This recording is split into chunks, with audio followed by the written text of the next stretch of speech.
সিরাজগঞ্জবাসী কেমন আছেন সবাই? সবাই ভালো আছেন? রাতের খাবার খাওয়া হয়েছে সকলের? কখন আসছেন প্রোগ্রামে আপনারা? 4টায়। সন্ধ্যাবেলা আসছেন? দুপুরে আসছেন কারা কারা একটু হাত তোলেন তো। মাশাআল্লাহ, দুপুরেও আসছেন, এরকমও আছে আল্লাহর বান্দা, হাত নামান। সন্ধ্যায় আসছেন কারা কারা একটু হাত তোলেন। মাশাআল্লাহ মাশাআল্লাহ, হাত নামান। এখন আসছেন, হুজুরকে দেখার পরে আসছেন কারা কারা একটু হাত তোলেন। মাশাআল্লাহ, আপনারা সময়ের প্রতি খুব সচেতন। 1 মিনিটও নষ্ট করতে যায় নাই। হুজুর আসছে, আলোচনা করবে, তারপরে না আসবে। এর আগে যিনি আলোচনা করেছেন মাশাআল্লাহ, উনিও তো দেখলাম অত্যন্ত চমৎকার প্রাঞ্জল ভাষায় কথা বলেছেন। আপনাদের মিস হয়ে গেল না? যাক আলহামদুলিল্লাহ। রাতের খাবার তাহলে এখনো খাওয়া হয় নাই আপনাদের?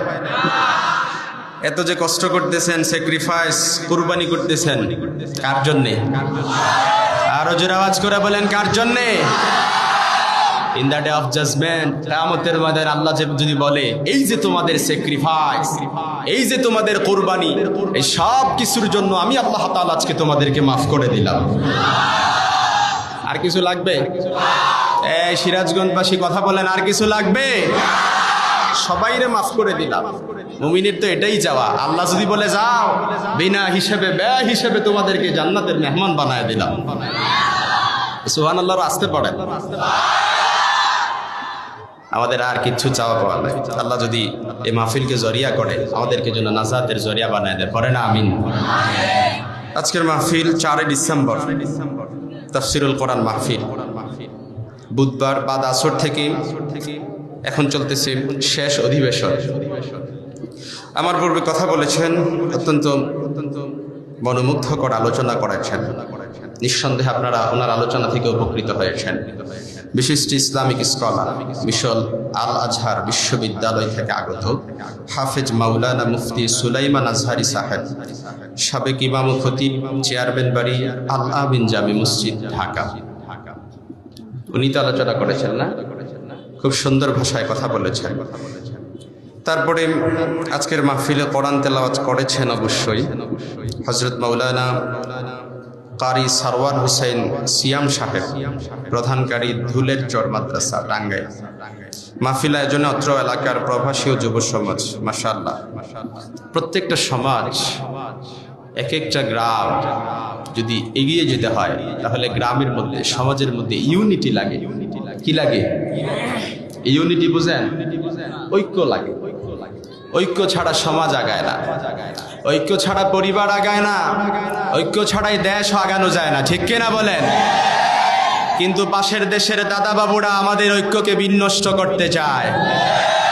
ঠিক কিনা বলেন? ওরা আমাদেরকে অসাম্প্রদায়িকতার বুলি শিখায়। কিন্তু যারা মসজিদ ভেঙে মন্দির নির্মাণ করে, যারা সংখ্যালঘু সংখ্যালঘু বলে জিকির করে, আমরা এই জনপদ থেকে শক্তভাবে বলতে চাই, এই বাংলাদেশে সংখ্যালঘু বলতে কেউ নাই। কথা বলেন না কেন? যদি সংখ্যালঘুই থাকতো তাহলে হিন্দুরা বাংলাদেশে জামায়া ধরে বসবাস করতো না। সন্দেহ আছে নাকি? তাহলে পাশের দেশের দাদা বাবুরা আমাদেরকে কি করে? আমাদের ঐক্যকে বিনষ্ট করতে চায়। তারা ভেবেছে 16-17 বছর আমাদের মাথার ওপর কাঁঠাল ভেঙে খেয়েছে, এখনো মনে হয় এই সুযোগ পাবে। কথা বলেন না কেন? পাশের দেশে তাদের মা চলে গেছে, কিন্তু আফসোস আর পরিতাপের বিষয় হচ্ছে তার এতিম সন্তানদেরকে বাংলাতে রেখে গেছে, যার কারণে এতিম আর অসহায় সন্তানেরা কি করবে মাঝে মাঝে খুঁজে পায় না, জ্ঞান হারিয়ে ফেলে। এই জন্য মাঝে মাঝে ওরা রিক্সা লীগ হয়ে আসে, শ্রমিক লীগ হয়ে আসে, আনসার লীগ হয়ে আসে। ঠিক বললেও ঠিক, না বললেও ঠিক। যাক আলহামদুলিল্লাহ, আজকের মাহফিলের প্রধান অতিথি professor doctor M A Muhib, বিশিষ্ট শিক্ষাবিদ, চিকিৎসক, গবেষক, প্রধান উপদেষ্টা, সিরাজগঞ্জ জেলা বিএনপি। একটা মজার বিষয় হচ্ছে, আপনারা কথা বলতেছেন, আবার আমারও বসাই দিচ্ছেন যে হুজুর আপনি আলোচনা করেন। আবার আপনারাও ফ্লোর নিচ্ছেন যে হুজুর আপনি একা কথা বললে হবে না, আমাদেরকেও তো ফ্লোর দিতে হবে। না, এরকমটা করা যাবে না। ফ্লোর যেহেতু আমারে দিয়েছেন, এখানে আমিই কথা বলবো। আপনারা যদি ফ্লোর নেন তাহলে বক্তা তার আলোচনার ফ্লোর হারিয়ে ফেলবে, এদিক সেদিক কথা চলে যাবে, কথা বলা যাবে না, একদম চুপ। আমি মাজহারুল ইসলামের আলোচনায় কথা বলা যায় না। কি বলা যায় না? কথা বলা যায় না, শুধু অ্যাটাচমেন্ট থাকবে। আমি যে প্রশ্ন করব এই প্রশ্নগুলোর কোশ্চেনের আনসার করবেন, ব্যাস যথেষ্ট। তো বলছিলাম 5ই আগস্টের পর থেকে আমরা যখন এর পূর্বে ময়দানে কথা বলতাম, পোস্টারের one corner to another corner, পোস্টারের এই জায়গায় ওই জায়গায় এমন কোনো জায়গা বাকি থাকতো না যেখানে স্বেচ্ছাসেবক লীগের নাম নাই, যুবলীগের নাম নাই, ছাত্রলীগের নাম নাই, যেন পুরো পোস্টারটাই দখল করে ফেলতো। কিন্তু এখন আনন্দের বিষয় হচ্ছে এখন আর ওদের এই পোস্টারে কোনো স্থান খুঁজে পাওয়া যায় না। কারণ আমরা তো বিভিন্ন জায়গায় তাফসির প্রোগ্রামে যাই। আপনাদের একদিন, আমগো কি ব্যাগদিন, আন্নেগো হচ্ছে একদিন, আমগো কি ব্যাগদিন। এটা নোয়াখালী, কুমিল্লা, লক্ষ্মীপুরের মানুষরা এইভাবে বলে। এইভাবে বললাম যে আন্নেগো একদিন, আমগো কি ব্যাগদিন। তো আমরা তো প্রত্যেক দিন তাফসির মাহফিলে যাই, আমরা দেখি আমাদের পূর্বে এখন মাশাআল্লাহ অনেক যোগ্য, প্রাজ্ঞ, বিজ্ঞ নেতারা কথা বলে, যাদের কথা শুনলে মনে হয় আমাদের চাইতে বেশি স্টাডি করে, ঠিক কিনা বলেন? কিন্তু ইতিপূর্বে স্বৈরাচারের আমলে দেখা যেত যে তাদের কথা শুনলে মনে হতো যে সবেমাত্র মনে হয় তোতাবাগির মতো মুখস্থ করে একটা ক্লিপ নিয়ে আসছে। মাশাআল্লাহ, আজকের মাহফিলের সভাপতির আসন অলঙ্কিত করেছেন কারি ইসমাইল হোসেন সাহেব। হুজুর আসছেন, ইমাম ও খতিব। মাশাআল্লাহ, আল্লাহ তাআলা হুজুরকে নেক হায়াত দারাজ করুন, পড়েন আমিন। আমি হুজুরের জন্য প্রাণ খুলে দোয়া করছি, আর আপনাদেরকেও ধন্যবাদ এবং কৃতজ্ঞতা জ্ঞাপন করছি আপনাদের প্রতি যে আপনারা একজন খতিব সাহেব, ইমাম সাহেব, একজন আলেম মানুষকে সভাপতির যোগ্য চেয়ারে বসিয়েছেন। আলহামদুলিল্লাহ। আমার পরে আলোচনা করবেন বাংলাদেশের যুবকদের আইডল, যাকে চিনে না এরকম একজন আল্লাহর বান্দা, আমার প্রিয় ভাই হাফেজ মাওলানা আবরারুল হক আসিফ, ঢাকা। আমার সাথে যোগাযোগ হয়েছেন, উনি অন দ্য ওয়ে আছেন।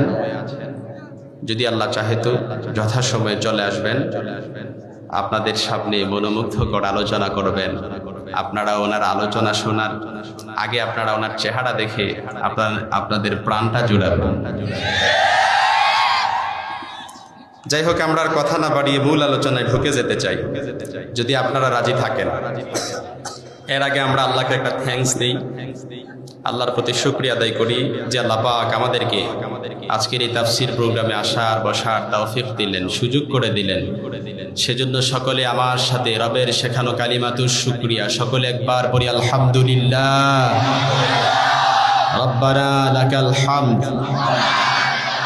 হামদান কাসীরান তাইয়িবান মুবারাকান ফীহি ইয়া রাব্বি লাকাল হামদু কামা ইয়ানবাগি লিজালালি ওয়াজহিক ওয়া আযীমি সুলতানিক।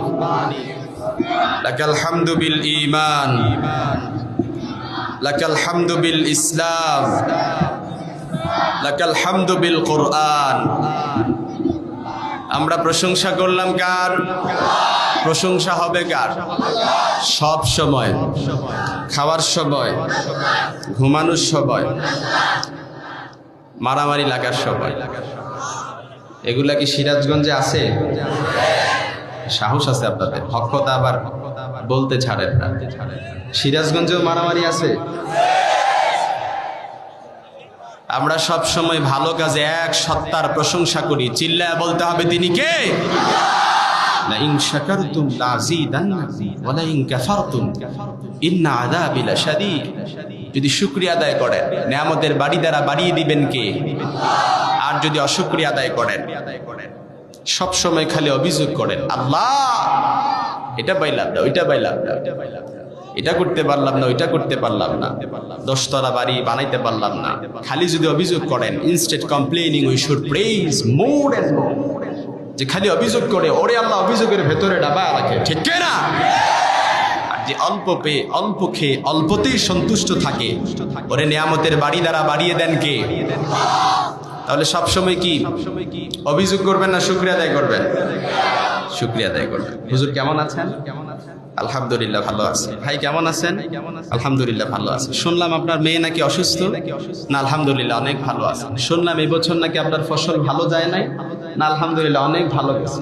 কয়েকদিন ধরে মসজিদে আসছেন না, শুনলাম আপনি নাকি আপনার মাজায় ব্যথা, কোমরে ব্যথা। না হুজুর আলহামদুলিল্লাহ ভালো আছি। সুখ হচ্ছে আলহামদুলিল্লাহর ভেতরে। চিল্লায় বলতে হবে সুখ কিসের ভেতর? আলহামদুলিল্লাহ। সর্বাবস্থায় যারা আলহামদুলিল্লাহ পড়ে ওদের দেখবেন না চাওয়ার কোনো চাহিদা থাকে না। আর যারা খালি অভিযোগ করে ওর খালি অভিযোগের ভেতরে ডুবে থাকে। এজন্য সবসময় শুকরগুজার বান্দা হতে চায়। আল্লাহর হাবিব সাল্লাল্লাহু আলাইহি সাল্লাম দোয়া করতেন আল্লাহ তাআলার কাছে, আল্লাহুম্মা জাআলনি সাবুরা ওয়া জাআলনি শাকুরা ওয়া ফি আইনি সাগীরা ওয়া ফি আ'য়ুনিন নাসি কাবীরা। আয় আল্লাহ, আপনি আমারে ধৈর্যশীল বান্দা বানান, আপনি আমারে শুকরগুজার বান্দা বানান। নিজের চোখে আপনি আমারে নিজেবার ছোট বানান, অন্যের চোখে আপনি আমারে বড় বানায় দেন। এজন্য সব সময় শুকরগুজার বান্দা হতে চাই। রাজি আছি মুসলমান? সব সময় ধৈর্যশীল বান্দা হতে চাই। আল্লাহর কাছে সব সময় দোয়া করবেন, আল্লাহ নিজের চোখে আপনি আমারে ছোট বানায় দেন, অন্যের চোখে আপনি আমারে বড় বানায় দেন।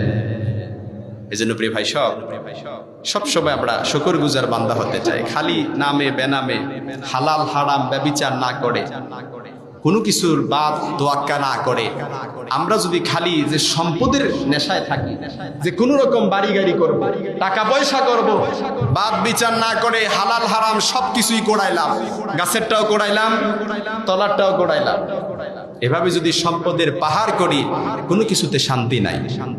ঠিক কিনা বলেন? আপনার ব্যাংক ব্যালেন্স, টাকা পয়সা, কোনো কিছুর অভাব নাই। কানাডার বেগম পাড়ায় আপনি বাড়ি করছেন, আমেরিকাতে বাড়ি করছেন, দুবাই আপনি বাড়ি করছেন, কিন্তু একটা সময় দেখা যাবে 5 মিনিটের সময় বেঁধে দেওয়া হবে আপনাকে পালিয়ে যাওয়ার জন্য। কোনো কিছু লাভ আছে? ব্যাংক হিসাব জব্দ করে দেওয়া হবে। কথা বলে দেখে তো, এগুলো কোনো কিছু লাভ আছে? কারণ হালালে বরকত বেশি, হারামে বরকত নাই। হালাল দেখতে ছোট্ট মনে হয়, দেখতে ছোট মনে হয়, কিন্তু হালালের মধ্যে আল্লাহ বরকত ঢুকায় দিয়েছেন। ঠিক কিনা বলেন? হালাল মনে হয় অল্প, কিন্তু অল্প দিয়ে আল্লাহ বরকত ঢুকায় দিয়েছেন। ঠিক কিনা? এজন্য যে খালি গাছেরটা গোড়ায়, তলারটা গোড়ায় হালাল হারামের তোয়াক্কা করে না, কিয়ামত অবধি পর্যন্ত ওই বান্দা যদি আল্লাহর কাছে হাত তুলে তুলে কেঁদে কেঁদে দোয়া করে, আল্লাহ আপনি আমার দোয়াটা কবুল করেন, আল্লাহ বলেন চোখগুলো অন্ধ করে ফেলতে পারবা, নিজেকে ধ্বংস করে ফেলে দিতে পারবা, হাত উত্তোলন করতে করতে উচ্চ আকাশ পর্যন্ত ছাড়িয়ে যেতে পারবা, কিন্তু কিয়ামত অবধি তোমার কোনো দোয়া আমি কবুল করব না। নাউযুবিল্লাহ পড়বেন না? সাইয়েদনা মুসা আলাইহিস সালাম কথা বলতেছে কে? এই যুবক ভাই, কি সমস্যা? কথা বলতেছো কার সাথে? গার্লফ্রেন্ডের সাথে নাকি? আবার ঠিক বলে। এজন্য আমার ভাইয়েরা, সাইয়েদনা মুসা আলাইহিস সালাম প্রাকৃতিক প্রয়োজন পূরণ করার জন্য ঘর থেকে বের হলেন। বের হয়ে দেখে এক লোক দাঁড়িয়ে আকাশের দিক হাত তুলে কেঁদে কেঁদে আল্লাহর কাছে দোয়া করে যাচ্ছিল। মুসা আলাইহিস সালামের বড্ড মায়া লেগে গেল। মুসা আলাইহিস সালাম আল্লাহর কাছে বললেন, আয় আল্লাহ, আপনি এই লোকটার দোয়া কবুল কেন করছেন না? আল্লাহ তাআলা মুসা আলাইহিস সালামের কাছে প্রত্যাদেশ পাঠালেন, মুসা, এই লোকটা যদি কিয়ামত অবধি হাত তোলে কেঁদে কেঁদে নিজের চোখগুলোকে অন্ধ করে ফেলে, কিয়ামত অবধি এই লোকটা যদি কেঁদে কেঁদে নিজেকে ধ্বংস করে ফেলে, হাত উঠতে উঠতে যদি উচ্চ আকাশ পর্যন্ত ছাড়িয়ে যায়, তারপর আমি তার দোয়া কবুল করব না। মুসা আলাইহিস সালাম হতভম্ব হয়ে গেলেন। বিনয়ের সুরে আল্লাহর কাছে জানতে চাইলেন, আল্লাহ আপনি কেন এমনটি বলছেন? এই বান্দা তো আপনার কাছে এমন ভাবে দোয়া করছে, আপনার মনে হয় এই দোয়াটা আপনি কবুল না করে পারবেন না। কিন্তু মুসা আলাইহিস সালামকে আল্লাহ তাআলা বললেন ওয়া মালবাসুহু হারাম, সে যা পড়ে আছে এটা হারাম টাকায় উপার্জন করা। ওয়া মাতামুহু হারাম, সে যা খায় তা হারাম খায়, যা তার সম্পদ উপার্জন করে রেখেছে সব কিছু হারাম।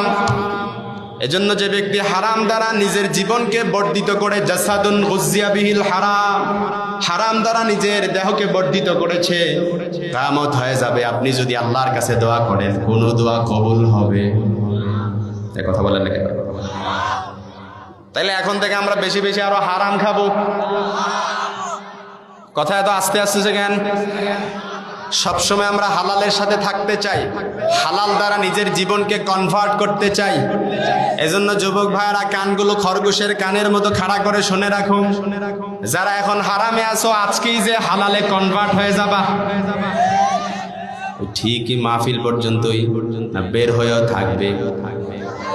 এখন চ্যাট করবা, লিখবা এখন যে আমি আর হারামের সাথে থাকতে চাই না, আমার চাকরি থাকুক আর না থাকুক, তুমি যদি এখন আসো তাহলে তোমারই বিয়ে করব।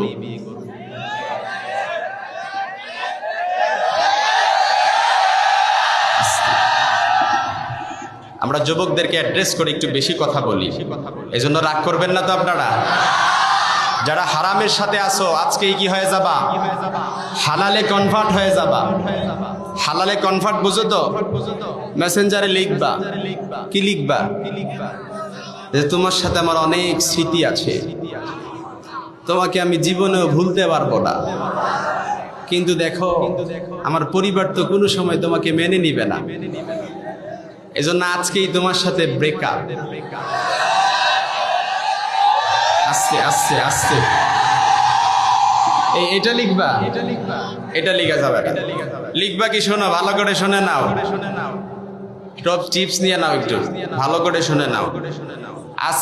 আজকে গিয়ে যদি পারো মাহফিল শেষে মেসেঞ্জারে আবার ফোন দিও না, তাহলে আবার আবেগে পড়ে যাবা। মেসেঞ্জারে চ্যাট করবা, লিখবা বিবাহ বহির্ভূত সম্পর্ক হারাম। বিবাহ বহির্ভূত সম্পর্ক কি হারাম। আমরা বিয়ে করে আমরা একটা হালাল সংসার করতে যাই। আমি বেকার, মনে রাখবা যেই নারী বেকার অবস্থায় তোমার কাছে আসতেছে কিয়ামত অবধি মৃত্যুর আগ পর্যন্ত ওই নারী তোমার সাথে থাকার যোগ্য। আর টাকা পয়সা দেখে যে নারী তোমার কাছে এখন আছে, যখন তোমার খারাপ সময় আসবে তখন ওই নারী তোমাকে পিঠ দেখিয়ে চলে যাবে। এজন্য যে নারী খারাপ সময়ে থাকে ওই নারী তোমার সাথে শেষ পর্যন্ত জান্নাত অবধি পর্যন্ত থাকার যোগ্যতা রাখে। এজন্য আমরা সব সময় হালালের সাথে থাকতে চাই, হালাল দ্বারা নিজের জীবনকে কনভার্ট করতে চাই। যুবক ভাইয়েরা যারা হারামের সাথে লিপ্ত আছে মনে রাখবাম, যারা আমরা পশ্চিমাদের সংস্কৃতি অনুসরণ করে গার্লফ্রেন্ড বয়ফ্রেন্ডের সম্পর্ক বানিয়ে নিয়েছি, আমরা যারা এই নাম দিয়েছি, ইসলাম বলে না গার্লফ্রেন্ড বয়ফ্রেন্ডের সম্পর্ক ইসলামে। কথা বলেন আছে নাকি? নবীজি বলেছেন আন-নিকাহু মিন সুন্নতি ফামান রাগিবা আন সুন্নতি ফালাইসা মিন্নি। বিয়ে করা আমি নবীর সুন্নাত, যে বিয়ে করে নাও আমার উম্মতি হতে পারে না, ঠিক কি না? এজন্য যারা অভিভাবক আছেন ভালো করে শুনে নেন, মেমোরাইজ করে নেন, স্মৃতিপটে আটকে নেন কথাগুলো। আপনার ছেলে যদি উপযুক্ত হয়ে যায় বিয়ে করে দেন, মেয়ে যদি উপযুক্ত হয়ে যায় বিয়ে পড়ায় দেন। ছেলে যাকে পছন্দ করে, মেয়ে যদি ধার্মিক হয়, পর্দানিশী হয়, বংশ যদি ভালো হয়, ধার্মিক যদি হয়, নেককার মহিলা যদি হয়, তাহলে বাদ সাধবেন না। ছেলে যাকে পছন্দ করে তার সাথে বিয়ে পড়ায় দেন। শর্ত একটা, নেককার লাগবে, বংশ ভালো লাগবে, সুন্দরী লাগবে। কথা বলেন কেন? ওই যাকে তাকে ধৈরায় না, সুযোগ পাইছো, চ্যাট করছো, কথা বলছো, সময় নষ্ট করছো, তার সাথে তোমার বাবা বিয়ে পড়ায় দিবে, এটা হবে? কি লাগবে? মেয়ে সুন্দরী লাগবে, মেয়ের বংশ লাগবে, মেয়ে ধার্মিক হওয়া লাগবে। এ কথা আমার না, নবীজি সাল্লাল্লাহু আলাইহি সাল্লামের। এজন্য যার তার সাথে বিয়ে পড়ায় দেওয়া যাবে না। কোনো মেয়ে যদি কোনো ছেলেকে ভালোবাসে, পছন্দ করে, বাপজান যারা আছেন আজকে বলি, মেয়ে যাকে পছন্দ করে তার সাথে বিয়ে পড়ায় দেন, তবে শর্ত হচ্ছে ছেলে কর্মঠ লাগবে। ছেলে কি লাগবে? কর্মঠ লাগবে। ছেলে নেককার হওয়া লাগবে, ছেলে ইসলামের প্রতি ঝোঁকা লাগবে, যার তার সাথে বিয়ে দেওয়া যাবে। এই জন্য যারা অভিভাবক আছেন, ছেলে মেয়ে কাউকে পছন্দ করলে বাদ সাধবেন না। যদি কর্মঠ হয়, ধার্মিক হয়, নামাজি হয়, তাহলে বিয়ে বাড়ায় দেন। এই বিয়ের মধ্যে বরকত দিয়ে দিবেন কে? আরো জোরে বলেন কে?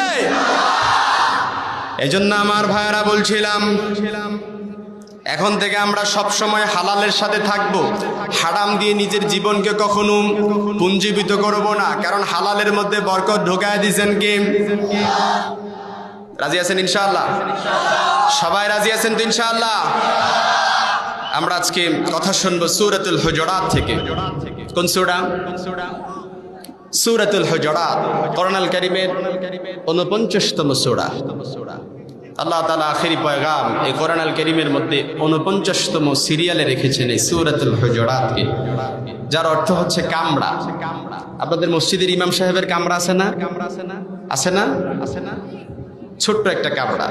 এই হুজরাত শব্দের অর্থ হচ্ছে কামড়া। হুজরা শব্দের প্রলাপ যেটা।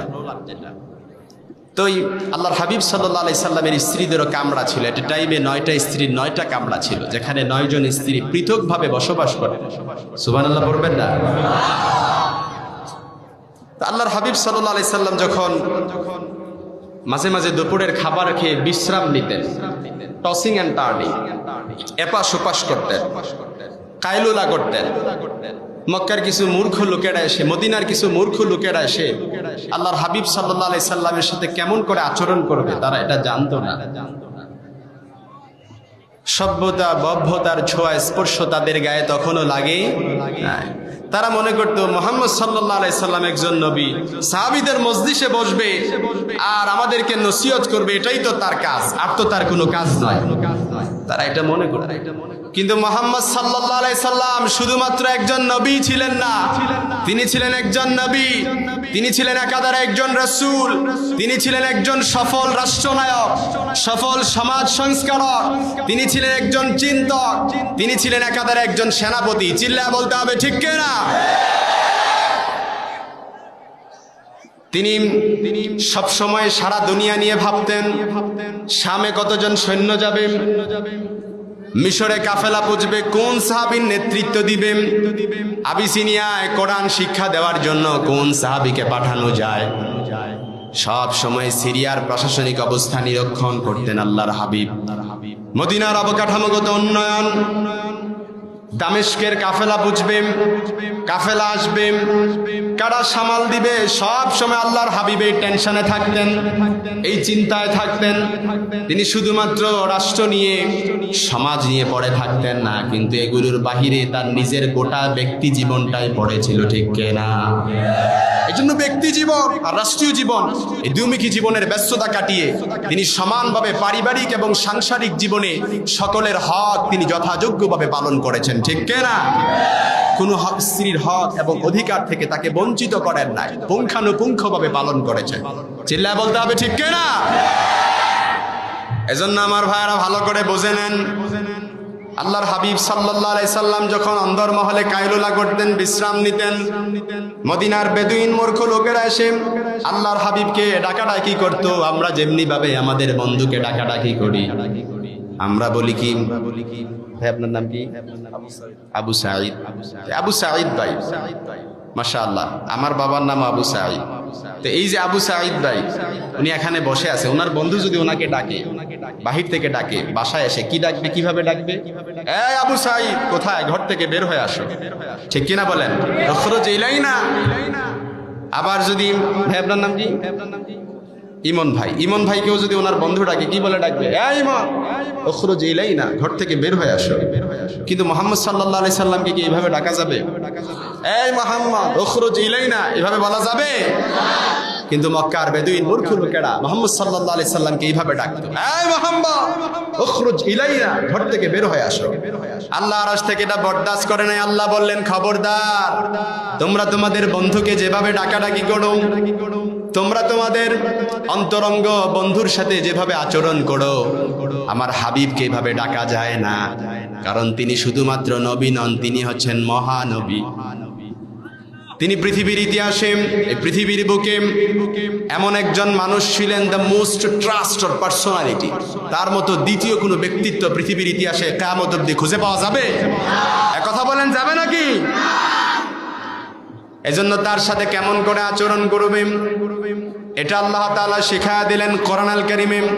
আল্লাহ বললেন, খবরদার, আমার বন্ধুর সাথে কেমন আচরণ করবা, কোরআনে আল্লাহ তাআলা শিখায়া দিয়েছেন। সূরাতুল ফাতিহা থেকে সূরাতুন নাস পর্যন্ত, ওয়াল্লাহি ফি কুল্লিল কোরআন, কোরআনের কোথাও খুঁজে পাওয়া যাবে না যে আল্লাহ তাআলা মুহাম্মদ সাল্লাল্লাহু আলাইহি সাল্লামকে নাম ধরে ডেকেছেন। আল্লাহু আকবার বলবেন না? সমস্ত পয়গম্বরদেরকে নাম ধরে রেখেছেন। ইয়া নূহ ইহবিতু বিসালামিম মিন্না বারাকাত, ইয়া ইব্রাহিম কদ সাদ্দাকতার রুইয়া, ইয়া জাকারিয়া ইন্না নুবাশশিরুকা বিগুলামিন ইসমুহু ইয়াহইয়া। এই উঠা বসা করতেছেন কেন? এই যুবক ছেলেরা, কই যাও তোমরা? কি ডেটিং আছে নাকি তোমাদের? বের হয়ে যাচ্ছ কেন? বসো। কোথাও যাওয়া যাবে না। প্যান্ডেলে আসা যায়, বসা যায়, কিন্তু ওঠা যায় না। ও নতুন নাকি? নতুন নতুন বুঝে নাই। বসো বসো। এজন্য আমার ভাইরাম, যত পয়গম্বরদের নাম কোরআন আল কারীমে আল্লাহ তাআলা রেখেছেন, ডেকেছেন সবাইকে নাম ধরে ডেকেছেন। ইয়া আদম উসকুন আনতা ওয়া যাওজুকাল জান্নাহ, ইয়া জাকারিয়া ইন্না নুবাশশিরুকা বিগুলামিন ইসমুহু ইয়াহইয়া। সবাইকে নাম ধরে ডেকেছেন। কিন্তু মুহাম্মদুর রাসূলুল্লাহ সাল্লাল্লাহু আলাইহি ওয়াসাল্লামকে যখন ডাকার ইচ্ছা করলেন, আল্লাহ বললেন, ইয়া আইয়ুহাল মুজাম্মিল, ইয়া আইয়ুহাল মুদাসসির। বন্ধু বন্ধুকে কত আদর করে ডাকছেন। আল্লাহু আকবার বলবেন না? এজন্য আমার ভাইরা, যেখানে আল্লাহর হাবিবের নাম আছে সেখানে তার নবুয়ত এবং রিসালাতকে সম্পর্কিত করেছেন। কোথাও নবীকে শুধুমাত্র নাম ধরে ডাকেন নাই। আল্লাহ তাআলা এত ইজ্জত আর সম্মান আমার হাবিবকে দিয়েছেন, কিন্তু মদিনার বেদুইন মূর্খ লোকেরা আল্লাহর হাবিবকে সম্মান দিত না। যার কারণে আল্লাহ তাআলা কোরআন আল কারীমে সূরা হুজুরাতে মুহাম্মদুর রাসূলুল্লাহ সাল্লাল্লাহু আলাইহি সাল্লামের প্রতি কেমন আচরণ হবে এটা আমাদেরকে শিখায়া দিলেন। সূরাতুল হুজুরাত। আমরা যখন অসুস্থ হয়ে যাই, আমরা কোথায় যাই? ডাক্তারের কাছে যাই। ডাক্তার যখন প্রেসক্রিপশন লিখে দেয়, প্রেসক্রাইবড অনুযায়ী আমরা ঔষধ সেবন করি শুধুমাত্র ভালো হওয়ার জন্য। এজন্য সমাজ যখন অসুস্থ হয়ে যাবে, সমাজ যখন রোগাক্রান্ত হয়ে যাবে, সমাজ যখন ভারসাম্যপূর্ণ থাকবে না, হত্যা, রাহাজানি, জিজ্ঞাসা, মারামারি, হিংসা, বিদ্বেষ এগুলো যখন ভরে যাবে, তখন সমাজকে কিভাবে ভালোবাসায় অক্ষুণ্ণ রাখা যায়, সমাজকে কিভাবে সুন্দর সুশৃঙ্খল করা যায়, এর কিছু প্রেসক্রাইবড আল্লাহ তাআলা কোরআন কারীমে সূরাতুল হুজুরাতের মধ্যে দিয়ে দিয়েছেন। আল্লাহু আকবার বলবেন না? তাহলে সমাজ অসুস্থ হলে প্রেসক্রিপশন কোথায়? সূরাতুল হুজুরাতে। সমাজে রোগাক্রান্ত যদি বেড়ে যায়, প্রেসক্রিপশন কোথায়? চিল্লায় বলতে হবে সিরাজগঞ্জবাসী, প্রেসক্রিপশন কোথায়? সমাজ অসুস্থ হলে সূরাতুল হুজুরাত পড়বেন। সমাজ অসুস্থ হলে, রোগাক্রান্ত হলে সূরাতুল হুজুরাত থেকে আমল করবেন। সমাজটাকে সুন্দর আর সুশৃঙ্খল বানায় দিবেন যিনি, তিনি কে? এজন্য আজকে এই সূরাতুল হুজুরাত থেকে আমরা কিছু দিক নির্দেশনা নিব। সোশ্যাল নর্ম শিখব, আমরা সামাজিক রীতিনীতি শিখব, খুব সুন্দর ইথিক্যাল গাইডলাইন শিখব, ইনস্ট্রাকশন শিখব, যেগুলো যদি আমরা অ্যাপ্লাই করতে পারি আমাদের সমাজটাকে সুন্দর করে দিবেন কে? আল্লাহ তাআলা কোরআন আল কারীমে সূরাতুল হুজুরাতের প্রথম নাম্বার আয়াতে আল্লাহ তাআলা বললেন, ইয়া আইয়ুহাল্লাযীনা আমানু লা তুকদ্দিমু বাইনা ইয়াদাইল্লাহি ওয়া রাসূলিহি। আল্লাহ বললেন, ও আমার বিশ্বাসী বান্দারা, ও আমার ইমানদার বান্দারা, তোমরা যারা নিজেদেরকে বিশ্বাসী বলে দাবি করো, খবরদার, লা তুকদ্দিমু বাইনা ইয়াদাইল্লাহি ওয়া রাসূলিহি। আল্লাহ এবং তার রাসূল যেটা বলেছেন এটাই ফাইনাল, এর উপর দিয়ে তোমরা টপকে যেও না। মনোযোগ আছে না গেছে আপনাদের? আমার মনে হচ্ছে কেমন জানি আপনাদের একটু এদিক সেদিক, আপনাদের মনোযোগ নাই। হাতগুলো সবাই উঠান, উঠান, সবাই উঠান। মুট করেন, ছেড়ে দেন, আবার মুট করেন, আবার ছেড়ে দেন, হাত নাবান। আমরা 3টা তাকবীর দিব। কয়টা? পারবো না? প্রথমে যারা বিবাহিত আছেন, আছে নাকি বিবাহিত এখানে? বিবাহিত যারা আছেন প্রথমে তারা তাকবীর দিবেন। সিনিয়র মানুষ, মুরব্বী মানুষ, তাদেরকে আগে ফ্লোর দিই। কি বলো যুবক ভাইরা? প্রথমে বিবাহিতটা। লিল্লাহি তাকবীর। এই আপনাদের গলার আওয়াজ না? আরেকবার ফ্লোর দিই আপনাদেরকে, একটু জিতায় দেওয়ার চেষ্টা করি। লিল্লাহি তাকবীর। ছোট বাচ্চারাও তাকবীর দিছে, ওরাও কি বিবাহিত নাকি? ভুল করে দিয়ে ফেলছে না? এবার যারা অবিবাহিত আছেন, রেডি তো? Get ready. এবার অবিবাহিতরা লিল্লাহি তাকবীর। কোনো লাভ নাই, ওই প্যান্ডেলই গরম করতে পারবা তোমরা, কোনো লাভ নাই। শীত চলে যাবে, তোমার সিঙ্গেল থেকে আর মিঙ্গেল হতে পারবা না। ওই ক্ষমতার তোমাদের এখন নাই। এই জন্য খালি মাঠে গোল সবাই দিতে পারে, এটাও ঠিক। আমি মাজহারুল ইসলাম তোমাদের জন্য প্রাণ ভরে দোয়া করি। আমি মুসাফির মানুষ। আয় আল্লাহ, আগামী শীত আসার আগে, এই শীতেই যে সকল সিঙ্গেল যুবক ভাইয়েরা আছে তাদেরকে বিয়ের ব্যবস্থা করে দেয়। আমিন বললে হবে? আগে বাবারে রাজি করাও। বাবজান রেখে আজকেই বলবা যে বাবা আমি একটু কর্মঠ হতে চাই, চাকরি বাকরি করতে চাই, তাইলে বাবা বুঝে যাবে। তাহলে 3টা তাকবীর আমরা সবাই আবার একসাথে তাকবীর দিব। লিল্লাহি তাকবীর, লিল্লাহি তাকবীর। আল্লাহ সবাইকে কবুল করুক। পড়ে না আমিন? আরো জোরে পড়ে না আমিন? আর কথা বলা যাবে না, একদম চুপ। আমি মূল আলোচনায় ঢুকে গেছি শুধুমাত্র আপনাদের মনোযোগ আকর্ষণ করার জন্য, অ্যাটেনশন বাড়ানোর জন্য, বৃদ্ধি করার জন্য আপনাদেরকে একটু কষ্ট দিলাম। কিন্তু ওঠা বসা যারা করবেন, খবরদার, সাবধান করে দিচ্ছি। এই মাহফিলে আসা যায়, বসা যায়, কিন্তু ওঠা যায় না। যারা উঠে যাবে তাদেরকে সোনামণি ভেবে একটু আদর সোহাগ করে বসায় দিবেন, ঠিক আছে তো ইনশাআল্লাহ? তাহলে সূরাতুল হুজুরাতে প্রথম নির্দেশনা হচ্ছে লা তুকদ্দিমু বাইনা ইয়াদাইল্লাহি ওয়া রাসূলি। খবরদার, আল্লাহ এবং তার রাসূল যেটা বলেছেন এটাই ফাইনাল, এর উপরে দ্বিতীয় কোনো আর কথা নাই, ঠিক কিনা বলেন? ওয়ামা কানা লিমুমিনিন ওয়ালা মুমিনাতিন ইযা কাদাল্লাহু ওয়া রাসূলুহু আমরান আন ইয়াকুনা লাহুমুল খিয়ারাতু মিন আমরিহিম। মুমিন নরনারীদের কাছে যখন বলা হবে এটা আল্লাহর কথা, আল্লাহর রাসূলের কথা, তাদের কাছে এটাই ফাইনাল, এটাই চূড়ান্ত, এর উপরে মুমিনের আর দ্বিতীয় কোনো চয়েস থাকতে পারে? কথা বলেন, পারে নাকি? আল্লাহ বলেছেন খবরদার, বিবাহ বহির্ভূত সম্পর্ক হারাম, হালালে কনভার্ট হয়ে যাও। মুমিনের কাছে এটাই চূড়ান্ত, এটাই ফাইনাল, এর উপরে টপকে গিয়ে হারাম সম্পর্কে কোনো মুমিন থাকতে পারে? কথা বলেন, পারে নাকি? ভালো করে বুঝে নেন, ফতুয়া নোট করে নেন, কোট করে নেন। কোনো ব্যক্তি যদি জানে যে বিবাহ বহির্ভূত সম্পর্ক হারাম, জানার পরেও যদি এই গুনায় লিপ্ত থাকে, তাহলে তার ঈমান আছে না গেছে? কথা বলেন। পরবর্তীতে ঈমানকে ভালো করে নবায়ন করতে হবে।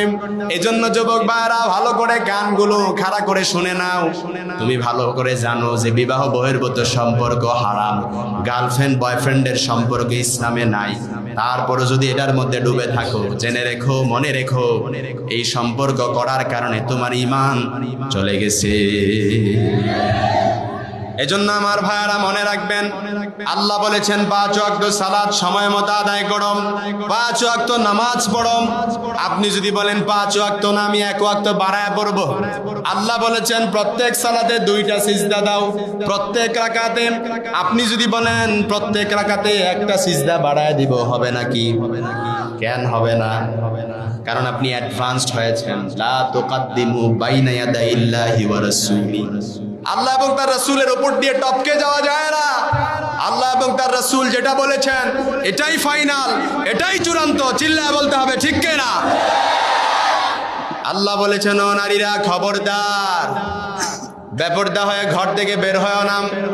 জামাই থাকে প্রবাসে, সপ্তাহে একদিন বাজার করলে হয়, কিন্তু 3 দিন তুমি মেকআপ করে পার্লারিং করে কারে দেখাতে যাও? বললেও ঠিক, না বললেও ঠিক।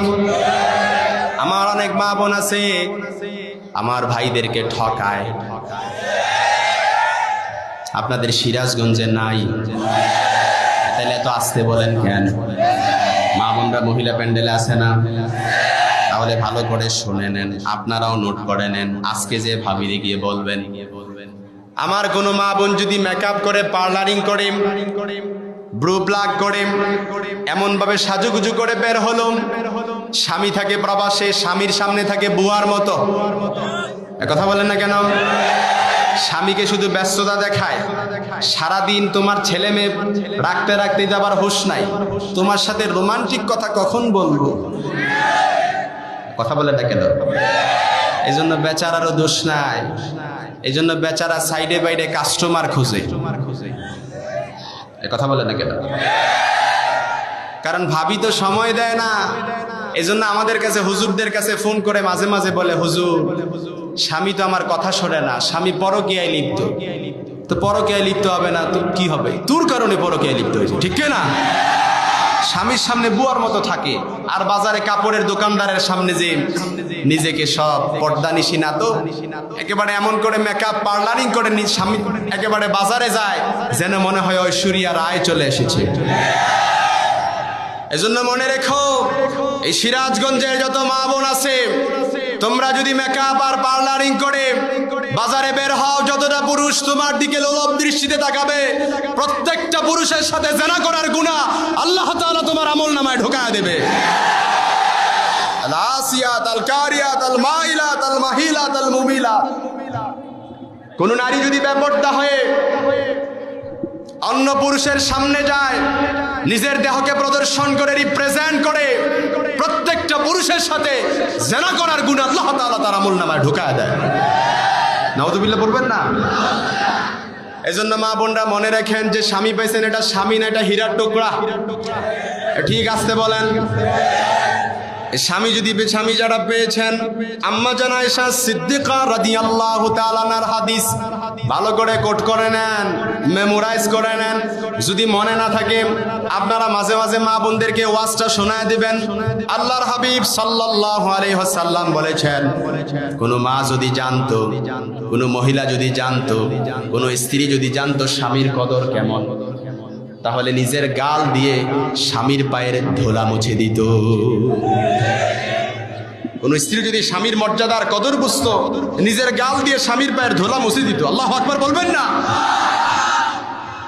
আল্লাহ বলেছেন, রাসূলুল্লাহ সাল্লাল্লাহু আলাইহি সাল্লামের হাদিস, নবীজি বলেছেন, আল্লাহ ছাড়া কাউকে সিজদা দেওয়ার আদেশ আমি দেই না, তবে আল্লাহ ছাড়া কাউকে সিজদা দেওয়ার আদেশ যদি দিতাম তাহলে প্রত্যেক নারীকে বলতাম স্বামীর পায়ে সিজদায় লুটায় পড়ো। আল্লাহু আকবার বলবেন না? এজন্য আমার মা বোনরা মনে রাখেন, আপনাদের উপর স্বামীদেরকে কর্তৃত্ব দেওয়া হয়েছে। আপনাদের অভিভাবক কারা? স্বামীরা। স্বামীরা হচ্ছে আপনাদের অভিভাবক। স্বামী যেটা বলে স্বামীর উপর ডমিনেটিং করার চেষ্টা করেন না। স্বামী যেটা বলে এটাই চূড়ান্ত, এটাই ফাইনাল, এর উপর দিয়ে যাওয়া যাবে। তবে ইসলাম বহির্ভূত কোনো কথা নয়, শরিয়া বিরোধী কোনো কথা নয়। এজন্য আমার মা বোনরা মনে রাখবেন, জান্নাতে যাওয়া আপনাদের জন্য খুব সহজ। একটা পা এমনিতেই জান্নাতে ঢোকে আসেন। বাকি কিছু আমল যদি আমার মা বোনরা করতে পারে, বাকি জান্নাতেও ঢোকায় দিবেন কে? আরো জোরে বলেন কে? এজন্য আমার মা বোনরা নবীজির হাদিস কোট করে নেন, দলিল নেন। ইদা সাল্লাতিল মারআতু খামসাহা ওয়া সামাত শাহরাহা হাফিজাত ফারজাহা আতাআত বাদাহা কিলা লাহা উদখুলিল জান্নাতি মিন আবওয়াবিল জান্নাতি শি'তি। নবীজি বলেছেন, কোন মা যদি 5 ওয়াক্ত সালাত সময় মতো আদায় করে, রমজানের রোজা সঠিকভাবে আদায় করে, 5 ওয়াক্ত সালাত, আমার অনেক মা বোনেরা নামাজের প্রতি গাফেল থাকে, নামাজের প্রতি অবহেলা করে, ওয়াক্ত শেষে নামাজ পড়ে, এরকম আছে না নাই? না। ইদা সাল্লাতিল মারআতু খামসাহা, সময় মতো নামাজ পড়েন, ওয়া সামাত শাহরাহা, রমজানের রোজা সঠিকভাবে আদায় করেন। অসুস্থতার দোহাই দিয়ে রমজানের রোজা ভাঙাবেন না, ঠিক কিনা বলেন? আতাত বালাহা, স্বামীর আনুগত্য করান, স্বামীর উপর ডমিনেটিং করার চেষ্টা করবেন না।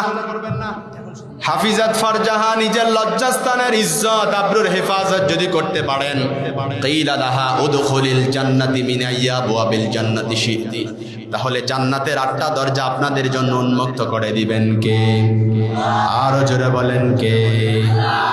তাহলে মা বোনরা, এবার আপনারা তো খুশি, আপনাদের ওয়াজ আপনাদের পক্ষে সব গেছে, ঠিক না? আপনারা তো খুশি মাশাআল্লাহ। এবার আমার মা বোনদের জন্য এবার আপনারা ওয়াজ নেন।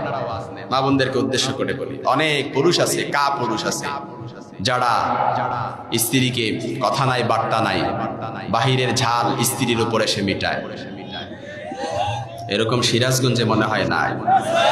আহা, স্ত্রী যদি কোনো অন্যায় করে, সে করে ফেলছে, তাহলে কি করে? তার বাবা মা তুলে পর্যন্ত বকাঝকা করে।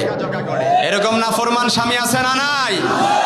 মনে রেখো, সাবধান, তুমি যদি জান্নাতে যেতে চাও, সার্টিফিকেট তোমার স্ত্রীর কাছে। কার কাছে? ওয়াফি বুদি আহাদিকুম লাকা সাদাকা খাইরুকুম খাইরুকুম লিআহলি ওয়া আনা খাইরুকুম লিআহলি। যে তার স্ত্রীর কাছে ভালো, সে আল্লাহর কাছে ভালো। যে তার স্ত্রীর কাছে ভালো না, সে আল্লাহর কাছে ভালো না। এজন্য স্ত্রী যদি আপনার ব্যাপারে সাক্ষী দেয়, কমিটমেন্ট দেয় মৃত্যুর পরে যে আমার স্বামী অনেক ভালো ছিল, আমার স্বামীর মতো দুনিয়াতে দ্বিতীয় কোনো পুরুষ নাই, তাহলে মনে রাখবা তোমার জান্নাতে যাওয়ার জন্য আর কোনো বাধা নিষেধ থাকবে না। এজন্য স্ত্রীকে সবসময় খুশি রাখবা। বাসায় যখন যাবা, বাবির জন্য একটা গিফট নিয়ে যাবা। মাঝে মাঝে নিজেরা দিবস বানাইবা, হ্যাপি অ্যানিভার্সারি এগুলা বাদ দিয়াম নিজেরা দিবস বানাইবা। প্রত্যেক মাসে মাসে দরকার হলে বিবাহ বার্ষিকী পালন করবা। স্ত্রীকে গিফট দিবা, ভালোবাসায় একটু আদান প্রদান করবা। দেখবা সংসারটাকে জান্নাতি স্বর্গরাজ্যে পরিণত করে দিবেন কে? মাঝে মাঝে স্ত্রীর জন্য ফুল নিবা, দেখবা স্ত্রীর প্রতি, স্ত্রীর মনে তোমার প্রতি এমন ভালোবাসা জন্মাবে, কখনো কমবে না। এগুলো করবা তো? ওই বাসায় যে মোবাইল নিয়ে পড়ে থাকে, স্ত্রীকে সময় দিবে কখন? সময় আছে নাকি?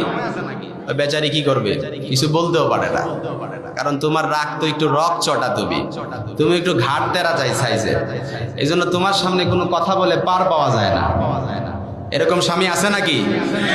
মনে রেখো, যে স্বামী তার স্ত্রীর হক আদায় করে না, যে স্বামী তার স্ত্রীর অধিকার থেকে তাকে বঞ্চিত করে, ওই স্বামী কখনো আল্লাহর জান্নাতে যেতে পারবে? কারণ হকের ব্যাপারে আগে সর্বপ্রথম জিজ্ঞেস করা হবে পুঙ্খানুপুঙ্খভাবে, তুমি তোমার স্ত্রীর হক আদায় করছো কিনা, নাকি গভীর রাতে 2টা-3টা পর্যন্ত অন্য বেগানা নারীর সাথে চ্যাটিং ফেটিং করছো। সাবধান। এজন্য আমার ভাইয়েরা, জান্নাতে যদি যেতে চান, স্ত্রীর কাছ থেকে সার্টিফিকেট নিতে হবে। আপনি স্ত্রীর কাছে ভালো তো আল্লাহর কাছে ভালো। ওয়াফি বুদিয়া হাদিকুম লাকা সাদাকাম, আপনি যখন আপনার স্ত্রীর সাথে একান্তে সময় কাটাবেন, এই সময়টাকে আল্লাহ তাআলা সাদাকার সওয়াব দিয়ে ভরপুর করে দিবে। সুবহানাল্লাহ। আসতে পড়েন। স্ত্রীর সাথে কথা বলেন, এটাও সাদাকা। স্ত্রীর সাথে মুচকি হাসি দেন, এটাও সাদাকা। স্ত্রীকে আই লাভ ইউ বলেন, এটাও সাদাকা। স্ত্রীকে জড়ায় ধরেন, এটাও সাদাকা। স্ত্রীর কপালে চুম্বন করেন, এটাও সাদাকা। আল্লাহু আকবার বলবেন না? যুবকরা আল্লাহু আকবার পড়ে বলো। তোমরা এগুলো শুনে তো লাভ নাই। সর্বপ্রথম তোমাদের ওয়াজ চলে গেছে, তারপরে মহিলাদের ওয়াজ আসছে, এবার বিবাহিতদের ওয়াজ। তোমরা তো এই জায়গায় কথা বলে লাভ নাই, তোমরা শুধু আফসোস করো নাকি? তোমাদের জন্য দোয়া করি, আল্লাহ তাআলা যেন তোমাদেরকেও সুযোগ করে দেন। পরে না আমিন। তাহলে আল্লাহ যেটা বলেছেন এটাই ফাইনাল, নবীজি যেটা বলেছেন এটাই ফাইনাল। আল্লাহ বলেছেন বেপরদা হয়ে ঘর থেকে বের হওয়া যাবে না, এটাই চূড়ান্ত, এটাই ফাইনাল। এর উপর দিয়ে টপকে যাওয়া যাবে না। যাবে নাকি? আল্লাহ বলেছেন খবরদার, রমজানের রোজা 30টা। আপনি যদি বলেন 30টা না, আমি 5টা বাড়ায় রাখবো, হবে নাকি? কারণ আপনি অ্যাডভান্সড হয়েছেন। লা তুকাদ্দিমু বাইনা ইয়াদাইল্লাহি ওয়া রাসূলি, আল্লাহ এবং তার রাসূলের উপর দিয়ে টপকে যাওয়া যায় না। আল্লাহ এবং তার রাসূল যেটা বলেছেন এটাই ফাইনাল, এটাই চূড়ান্ত। এর উপর দিয়ে টপকে যাওয়া যাবে না। এর উপরে মুমিনের দ্বিতীয় কোনো চয়েস থাকতে পারে না। খবরদার। এক সাহাবী আল্লাহর হাবিবের কাছে এসে বলল, আসুমুদ দাহার, আমি সারা বছর রোজা রাখবো। আরেক সাহাবী আল্লাহর হাবিবের কাছে এসে বলল, উসুল্লিল লাইলা কুল্লাহ, সারা রাত তাহাজ্জুদ নামাজ আদায় করব। আরেক সাহাবী এসে বলল, আতাসিলুন নিসা, আমি বৈরাগ্য জীবন যাপন করব, স্ত্রীর কাছে যাব না। আল্লাহর হাবিব রেগে গেলেন, এই কে তোমাদের মাঝে এই কথাগুলো বলছে যে সারা বছর রোজা রাখবা, সারা রাত তাহাজ্জুদ পড়বা, স্ত্রীর কাছে যাবা না? কে বলেছেন এই কথাগুলো? আমি বিশ্বনবী মুহাম্মদ সাল্লাল্লাহু আলাইহি সাল্লাম। বছরের মাঝে মাঝে রোজা রাখি, মাঝে মাঝে রোজা ছেড়ে দেই। আমি রাতের কিছু অংশ তাহাজ্জুদ পড়ি, কিছু অংশ ঘুমাই। আমি স্ত্রীর হক আদায় করি, আবার মাঝে মাঝে আমি ঘুমাতেও যাই। আমার নবী হতে সমস্যা হয় নাই, মুত্তাকি হতে সমস্যা হয় নাই। তোমাদের সমস্যা হলো কেন? ঠিক কিনা বলেন? এজন্য নবীজি বলেছেন, কেউ যদি রোজা রাখতে চায় সেজন্য আশুরার রোজা রাখেন, কেউ যদি রোজা রাখতে চায় সেজন্য আরাফার রোজা রাখেন, কেউ যদি রোজা রাখতে চায় সেজন্য রমজানের 30টা রোজা রাখে। এর চাইতে উত্তম বেশি যদি রোজা রাখতে চায় তাহলে একদিন রোজা রাখবে, একদিন ছাড়বা। তাহলে এর চাইতে উত্তম কোনো আমল আর হতে পারে না। এজন্য সবচাইতে উত্তম হচ্ছে স্ত্রীকে ভালোবাসা, স্ত্রীর সাথে মেলামেশা করা, অন্তরঙ্গ সময় দেয়া। এটা হচ্ছে সবচাইতে উত্তম আমল। যে স্বামী স্ত্রীর সাথে সময় কাটায় না, ওই স্বামীর মতো নাফরমান দুনিয়াতে আর কেউ হতে পারে না। এজন্য উত্তম আমল, উত্তম সাদাকা যদি আমল নামায় ঢোকাতে চান, স্ত্রীকে ভালোবাসবেন, স্ত্রীকে সময় দিবেন, তাহলে দেখবেন আপনার দুনিয়াও সুন্দর হয়ে যাবে, আখিরাতও সুন্দর হয়ে যাবে। এজন্য আমার ভাইয়েরা, তাহলে প্রথম নাম্বার আমরা যে নির্দেশনা সূরা হুজুরাত থেকে নিলাম, লা তুকদ্দিমু বাইনা ইয়াদাইল্লাহি ওয়া রাসূলি, আল্লাহ এবং তার রাসূলের উপর দিয়ে টপকে যাওয়া যাবে না। আল্লাহ এবং তার রাসূল যেটা বলেছেন এটাই ফাইনাল, এর উপরে মুমিনের আর দ্বিতীয় কোনো কথা নাই। দুই নম্বরে আবার আল্লাহ তাআলা কোরআনুল কারীমে সূরাতুল হুজুরাতে আমাদেরকে যে গাইডলাইন দিলেন, যে নির্দেশনা দিলেন, আল্লাহ বললেন, ইয়া আইয়ুহাল্লাযীনা আমানু লা তারফাউ আসওয়াতাকুম ফাওকা সাউতিন নবী। এই কথা বলে কে? দাঁড় করায় কিন্তু ওয়াজ জিজ্ঞাসা করবো, কি বলছি বলো। এই কথা বলে কে? দিকে সিরাজগঞ্জের যুবকরা তো খুব ভালো, খুব ভদ্র। আমি যতটুকু জানি উত্তরবঙ্গের যে সকল যুবকরা আছে, মানুষ আছে, আলহামদুলিল্লাহ তারা ইসলাম প্রিয়, তাওহীদ প্রিয়, কোরআন প্রিয়। তাদের মতো ভদ্র সভ্য আর কেউ আমার নজরে দেখা হয় না এখন পর্যন্ত। কিন্তু ভদ্রতার পরিচয় দিতে হবে, কথা বলা যাবে না। দুই নম্বর নির্দেশনা আসেন, লা তারফাউ আসওয়াতাকুম ফাওকা সাউতিন নবী। ওই আমার বিশ্বাসী বান্দারাম, আমার ইমানদার বান্দারাম, তোমরা যারা নিজেদেরকে বিশ্বাসী বলে দাবি করো, ইমানদার বলে দাবি করো, লা তারফাউ আসওয়াতাকুম ফাওকা সাউতিন নবী, খবরদার নবীর কণ্ঠের চাইতে তোমাদের কণ্ঠস্বরের আওয়াজ যেন উঁচু না হয়ে যায়। বনু তামিম গোত্রের নেতা কে হবে? সাইয়েদনা ওমর বলে এই লোকটা নেতা হলে ভালো হয়। সাইয়েদনা আবু বকর বলে, ওমর তুমি বুঝো না, এই লোকটা নেতা হলে ভালো হয়।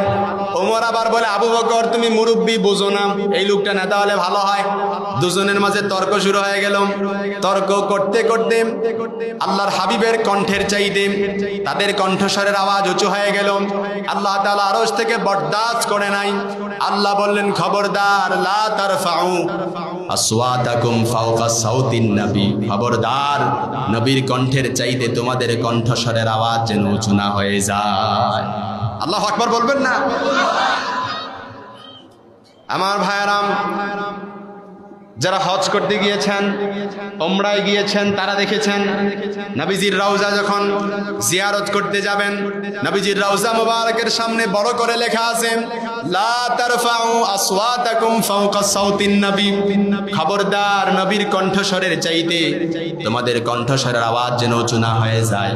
১,৫০০ বছর আগে নবী ইন্তেকাল করেছেন, দুনিয়া থেকে স্থানান্তরিত হয়েছেন, কিন্তু এখনো পর্যন্ত নবীজির রওজা মুবারকের সামনে লেখা আছে, লা তারফাউ আসওয়াতাকুম ফাওকা সাউতিন নবী, খবরদার নবীর কণ্ঠস্বরের চাইতে তোমাদের কণ্ঠস্বরের আওয়াজ যেন উঁচু না হয়ে যায়। আচ্ছা বলেন তো, আল্লাহর হাবিব সাল্লাল্লাহু আলাইহি সাল্লামের রওজা মুবারকে যখন আপনি যাবেন, রওজা জিয়ারত করতে যখন যাবেন, আপনি যখন রওজার সামনে দাঁড়াবেন, আপনি যখন কল্পনা করবেন সারাদিন সারা বছর যে নবীর হাদিস চর্চা করলাম, এই নবী নাকি এই জায়গায় শুয়ে আছে, সারা জীবন যে নবীর ভালোবাসা হৃদয়ে ধারণ করলাম, এই নবী নাকি এই জায়গায় শুয়ে আছে।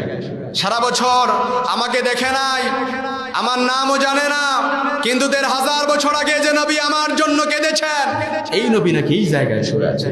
এটা যদি মনে হয় কোনো মুমিন ঠিক থাকতে পারে? একথা বলেন, পারে নাকি? কলিজাটা খান খান হয়ে যায়, চিৎকার দিয়ে ডাক দিতে মন চায়, ইয়া নবী আল্লাহ, ইয়া রাসূল আল্লাহ।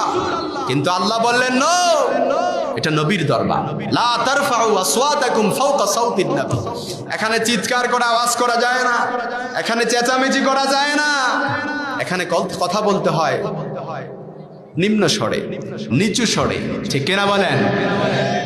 এ আয়াত যখন নাজিল হলো, সাইয়েদনা ওমর ফারুক রাদিয়াল্লাহু তাআলা আনহু আল্লাহর হাবিবের কাছে এরপর যখন কোনো কথা নিয়ে আসতেন, এত আস্তে করে ফিসফিস করে কথা বলতেন, আল্লাহ তাআলা রাসূল সাল্লাল্লাহু আলাইহি সাল্লাম ওমরের কথা বুঝতেন না।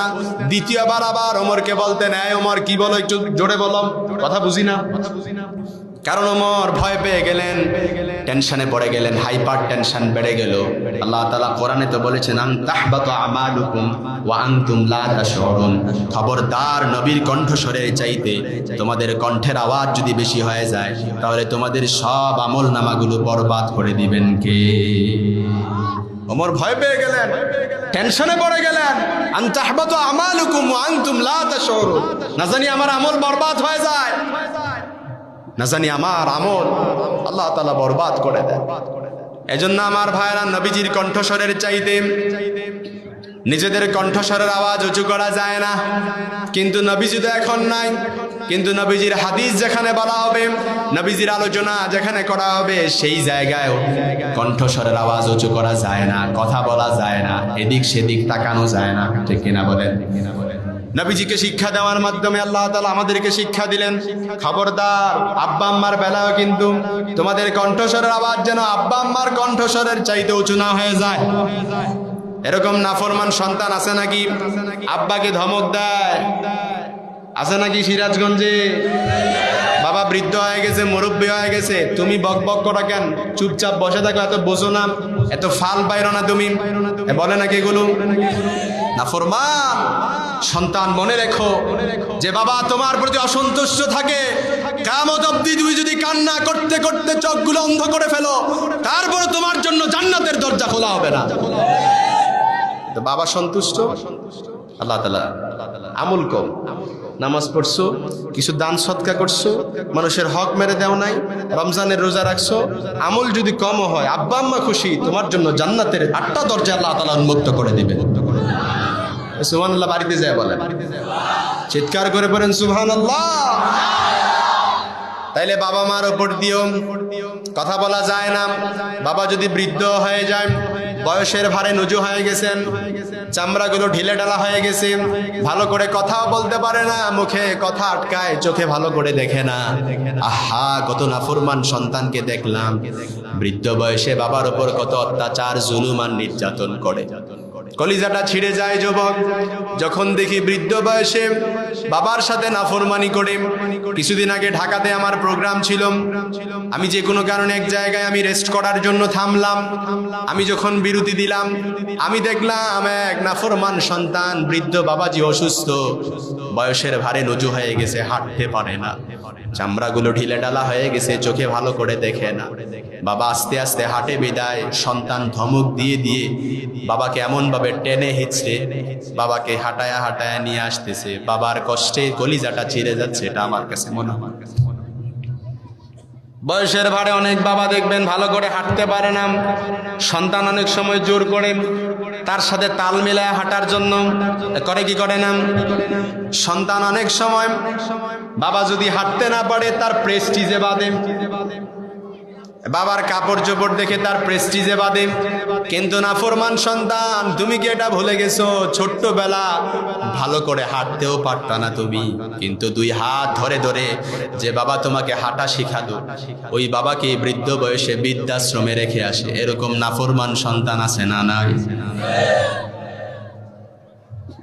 এই জন্য আমি বলি, বাবাজিরা যারা আছেন, আপনারাও মনে রাখবেন, সন্তানদেরকে যদি ভালো করে মানুষ করতে চান, সন্তানদেরকে যদি মানুষের মতো মানুষ করতে যান, তাহলে ছোট্টবেলায় সন্তানদের দিলের মধ্যে, হৃদয়ের মধ্যে, ব্রেইনের মধ্যে কোরআনটা ঢুকায় দিবেন।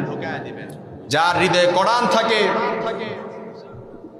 যার ভিতরে খোদার কোরআন থাকে, তার দ্বারা কখনো টেন্ডারবাজি হয় না, চাঁদাবাজি হয় না, অপরের মেয়ের অন্যাদরের টানও দেয় না।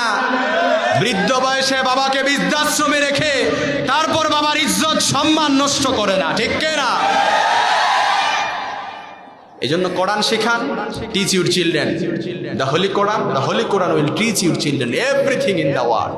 আপনি আপনার সন্তানকে কোরআন শেখান, কোরআন আপনার সন্তানকে গোটা দুনিয়া শেখায় দেবে, ঠিক না বলেন? এই জন্য ছোট্টবেলার সন্তানকে জবাবদিহিতার আওতায় রাখবেন, সেন্স অফ অ্যাকাউন্টেবিলিটি, জবাবদিহিতার ভয় শেখাবেন। গুনাহ করার পর সন্তানের কাছ থেকে জবাব নিবেন। এজন্য যারা সন্তান আছো, বাবার সাথে ভালো ব্যবহার করবাম, উত্তম আচরণ করবাম, কারণ এই ভালো আমলের বিনিময়ে তুমি যদি আল্লাহর কাছে দোয়া করো, আল্লাহ তাআলা তোমার দোয়াটাও কবুল করে নেবেন, ঠিক না? বনী ইসরাইলের 3 জন যুবকের ঘটনা আমরা অনেকেই জানি। বুখারী মুসলিমে হাদিসটি কোট করা হয়েছে, আমি সেখান থেকে নকল করেছি। ইমাম বুখারী রাহিমাহুল্লাহ এবং ইমাম মুসলিম রাহিমাহুল্লাহ স্ব গ্রন্থে হাদিসটি কোট করেছেন। 3 জন যুবক যখন যাত্রাপথে বের হলো, পথিমধ্যে প্রবল বৃষ্টি শুরু হলে গুহার মধ্যে অবস্থান নিল। গুহার মুখ যখন বন্ধ হয়ে গেল, মৃত্যু ছাড়া আর কোনো উপায় নাই, 3 জন যুবক একজন আরেকজনকে বলে, যার যার জীবনের ভালো আমলের দোহাই দিয়ে, ওসিলা দিয়ে আল্লাহর কাছে দোয়া করো, হয়তো এই ভালো আমলের ওসিলায় আল্লাহ তাআলা আমাদের গুহার মুখটা ফাঁকা করে দিতে পারে। এক যুবক আল্লাহর কাছে দোয়া করে, আল্লাহ, আমার বাবা মা অতিশয় বৃদ্ধ ছিলেন, প্রত্যেক দিন আমি মেষ চড়াতে যখন বের হতাম, তাদের জন্য দুধ দহন করে নিয়ে আসতাম। যতক্ষণ পর্যন্ত আমার বাবা মা দুধ পান না করতো, ততক্ষণ আমি আমার সন্তানদেরকে, স্ত্রীকেও পান করতে দিতাম না। কিন্তু একদিন হঠাৎ করে আমি আটকা পড়ে গেলাম, আমার ফিরতে একটু দেরি হয়ে গেল। আমি দেখলাম আমার বাবা মা ঘুমিয়ে পড়েছেন, গভীর রাত হয়ে গেল। আমি তাদেরকে জাগানোটা পছন্দ করলাম না, যতক্ষণ না পর্যন্ত তারা ঘুম থেকে না জাগলো। আমি তাদের শিওরে বসে রইলাম। যখন তারা ঘুম থেকে জেগে উঠল, তাদেরকে দুধ পান করানোর পরে আমার স্ত্রীকে, আমার সন্তানদেরকে দুধ পান করালাম। কিন্তু এতক্ষণ ক্ষুধার যন্ত্রণায় আমার স্ত্রী সন্তানরা কাতরাচ্ছিল। কিন্তু আল্লাহ, যতক্ষণ আমি আমার বাবা মাকে দুধ পান করাতে দেই নাই, দুধ পান করে নাই, ততক্ষণ পর্যন্ত আমি আমার স্ত্রী ও সন্তানদেরকে দেই না। আয় আল্লাহ, এই কাজটা যদি আমি আপনার সন্তুষ্টির জন্য করে থাকি, তাহলে আল্লাহ এই ভালো কাজের দোহাই দিয়ে আপনি গুহার মুখ একটু ফাঁকা করে দেন, যাতে করে আমরা আকাশ দেখতে পারি। আল্লাহু আকবার বলবেন না? গুহার মুখ ফাঁকা করে দিলাম, যুবকরা এবার আকাশ দেখতে পেলাম। কিন্তু এতটুকু পরিমাণ দেখলাম, তারা বের হওয়ার জন্য ততটুকু রাস্তা হয় নাই। আরেক যুবক আল্লাহর কাছে দোয়া করে, আল্লাহ, আমার এক সুন্দরী চাচাতো বোন ছিল, যাকে আমি আমার কলিজা দিয়ে ভালোবাসতাম। একজন বেগানা নারীকে, একজন বেগানা পুরুষ যেই ভালোবাসা দেন, যেই নজরানি দেন, যেই কুদৃষ্টি দিয়ে ভালোবাসেন, আমি আমার সুন্দরী চাচাতো বোনকে এমনটা ভালোবাসতাম। আমি যখন তার সাথে অবৈধ সম্পর্ক করতে চাইলাম, সে আমাকে বলল, আমাকে 100 দিনার যদি দিতে পারো, তাহলে তোমার সাথে আমি রিলেশন করব, তোমাকে আমি ভালোবাসবো, আমাকে ভোগ করার জন্য তোমাকে দিব। আয় আল্লাহ, 100 দিনার আমি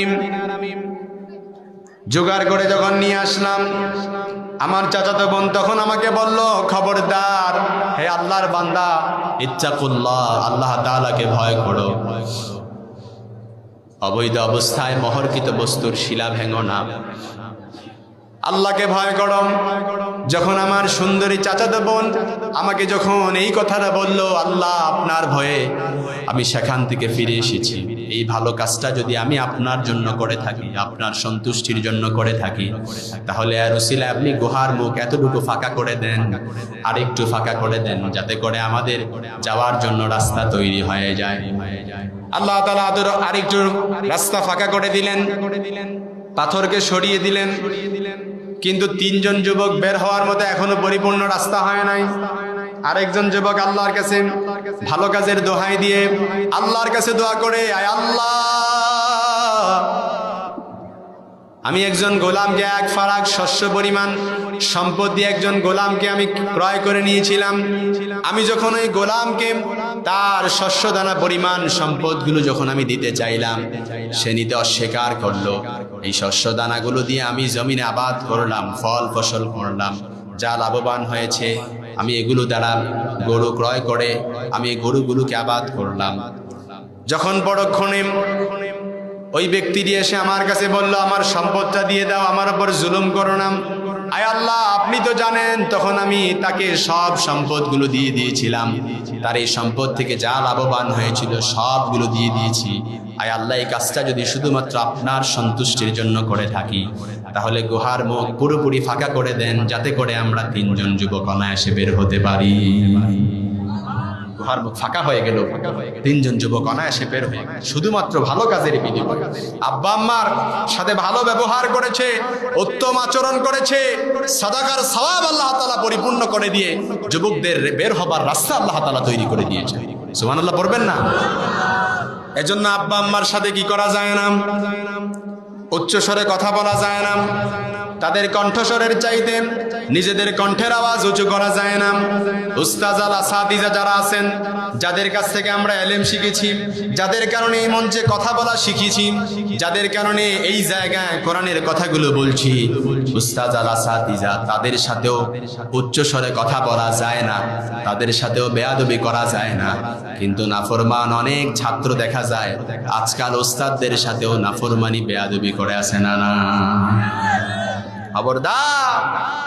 উস্তাজ আর আসাতিজা, তাদের সাথে উত্তম আচরণ করো, ভালো ব্যবহার করো, তাদের কণ্ঠস্বরের চাইতে তোমাদের কণ্ঠের আওয়াজ উঁচু করো না। তাহলে আমরা 2 নাম্বার যেটা শিখলাম, লা তারফাউ আসওয়াতাকুম ফাওকা সাউতিন নবী, নবীজির কণ্ঠের চাইতে তোমাদের কণ্ঠস্বরের আওয়াজ যেন উঁচু না হয়ে যায়। আব্বা আম্মার কণ্ঠস্বরের চাইতে তোমাদের কণ্ঠের আওয়াজ যেন উঁচু না হয়ে যায়। উস্তাজ আল আসাতিজা যারা আছেন, তাদের কণ্ঠস্বরের চাইতে তোমাদের কণ্ঠের আওয়াজ যেন উঁচু না হয়ে যায়। ইসলামী আন্দোলনের নেতা যারা আছেন, তাদের কণ্ঠস্বরের চাইতে তোমাদের কণ্ঠের আওয়াজ যেন উঁচু না হয়ে যায়। ঘোষণা কার? আরো জোরে বলেন কার? 3 নম্বরে এবার আল্লাহ তাআলা আমাদেরকে গাইডলাইন দিচ্ছেন, নির্দেশনা দিচ্ছেন, ইয়া আইয়ুহাল্লাযীনা আমানু ইন জাআকুম ফাসিকুম বিনাবাইন ফাতাবায়ানু, ইন জাআকুম ফাসিকুম বিনাবাইন ফাতাবায়ানু। আপনার এক বন্ধু এসে আপনাকে বলে, আজকে তো ভাবিরে দেখছি বাজারে এক পুরুষের সাথে রিকশায় ঘোরাফেরা করতেছে, আজকে ভাবিরে বাজারে দেখে আসলাম, পার্কে দেখে আসলাম, এক পুরুষের সাথে ডেটিং করছে, কথা নাই বার্তা নাই, বাসায় এসেই কি মাই, বাসায় এসেই কি মাই। আল্লাহ বললেন, নো, ইন জাআকুম ফাসিকুম বিনাবাইন ফাতাবায়ানু, তোমার বন্ধু যে খবরটা নিয়ে আসছে, খবরটা আগে যাচাই করো, জাস্টিফাই করো, ভেরিফাই করো। ওই ভেরিফাই না করে ভাবির উপরে গায়ে হাত তুলবা, এমনটা হতে পারে? এরকম আছে নাকি? কথা বলেন, আছে নাকি? এরকম বহু স্বামী দেখা যায়, আপনাদের সিরাজগঞ্জে নাও থাকতে পারে, কিন্তু শুনতে খারাপ লাগলেও এটাই সত্যি। অনেক স্বামীরা আছে শাশুড়ির কথা শুনে, অর্থাৎ নিজ মায়ের, আপন মায়ের কথা শুনে স্ত্রীর উপর টর্চারিং করে। এরকম আছে না নাই? অনেক সংসারে দেখা যায় বউ শাশুড়ির যুদ্ধ লেগে থাকে, বউ শাশুড়ির মধ্যে সম্পর্ক নাই। এরকম আছে না নাই? আপনাদের সিরাজগঞ্জে নাও থাকতে পারে, কিন্তু অনেক ফ্যামিলিতে দেখা যায় বউ শাশুড়ির মধ্যে ঝগড়া, দ্বন্দ্ব। এই ঝগড়ার দ্বন্দ্বটা নিরসনের একটা উপায় আছে, বলবো নাকি? শুনবেন নাকি আপনারা? আপনারা দেখবেন, এটা আমার অভিজ্ঞতা থেকে আমি বলছি। অনেক সংসারে দেখা যায় তাদের নিজেদের ছেলে মেয়ে আছে না, যাকে বিয়ে দিয়ে ফেলছে, শ্বশুর বাড়িতে অলরেডি গন, চলে গিয়েছে। সে যখন বেড়াতে আসে 10টা 11টা পর্যন্ত ঘুম থেকে ওঠে, সকালবেলা কোনো সমস্যা হয় নাই। কিন্তু দেখবেন যখন বৌমা 10টা 11টা পর্যন্ত কোনো একদিন যদি ভুলক্রমে ঘুম থেকে ওঠে, তাহলেই কি বাড়ি মাথার উপরে উঠে যায়। শাশুড়ির কথা তখন আর কে শোনে? অর্থাৎ এমনভাবে তুচ্ছ তাচ্ছিল্য করে, বৌমাদের ওপর অত্যাচার নির্যাতন করে, কথার দ্বারা তখন আর এটা বলাই বাহুল্য, ঠিক কিনা বলেন? এজন্য শাশুড়ি যারা আছেন সবসময় মনে রাখবেন, আপনি যদি আপনার বৌমাকে নিজের মেয়ের মতো মনে করেন তাহলে দেখবেন সংসারে কোনো বউ শাশুড়ি ঝামেলা হবে না। আবার বৌমা যারা আছেন আপনারা ভালো করে শুনে নেন, আপনি যদি আপনার শাশুড়িকে নিজের মায়ের মতো মনে করেন তাহলে দেখবেন ওই সংসারে আর আপনাদের মধ্যে কোনো ঝামেলা হবে না, ঠিক কিনা বলেন? কিন্তু ঝামেলা সেই জায়গায় হয়, শাশুড়ি বৌমাকে মনে করে অন্যের মেয়ে নিজের ঘরে ভাড়া করে নিয়ে আসছে, কথা বলেন না কেন? আবার বৌমা মনে করে শাশুড়ি তো এটা আমার মা না, এটা অন্যের মা। সংসারের যা কিছু আছে নিজের মার কাছে পৌঁছায়, কথা থেকে শুরু করে নিজের সংসারের কথা নিজের মায়ের কাছে পৌঁছায়। এরকম আছে না নাই?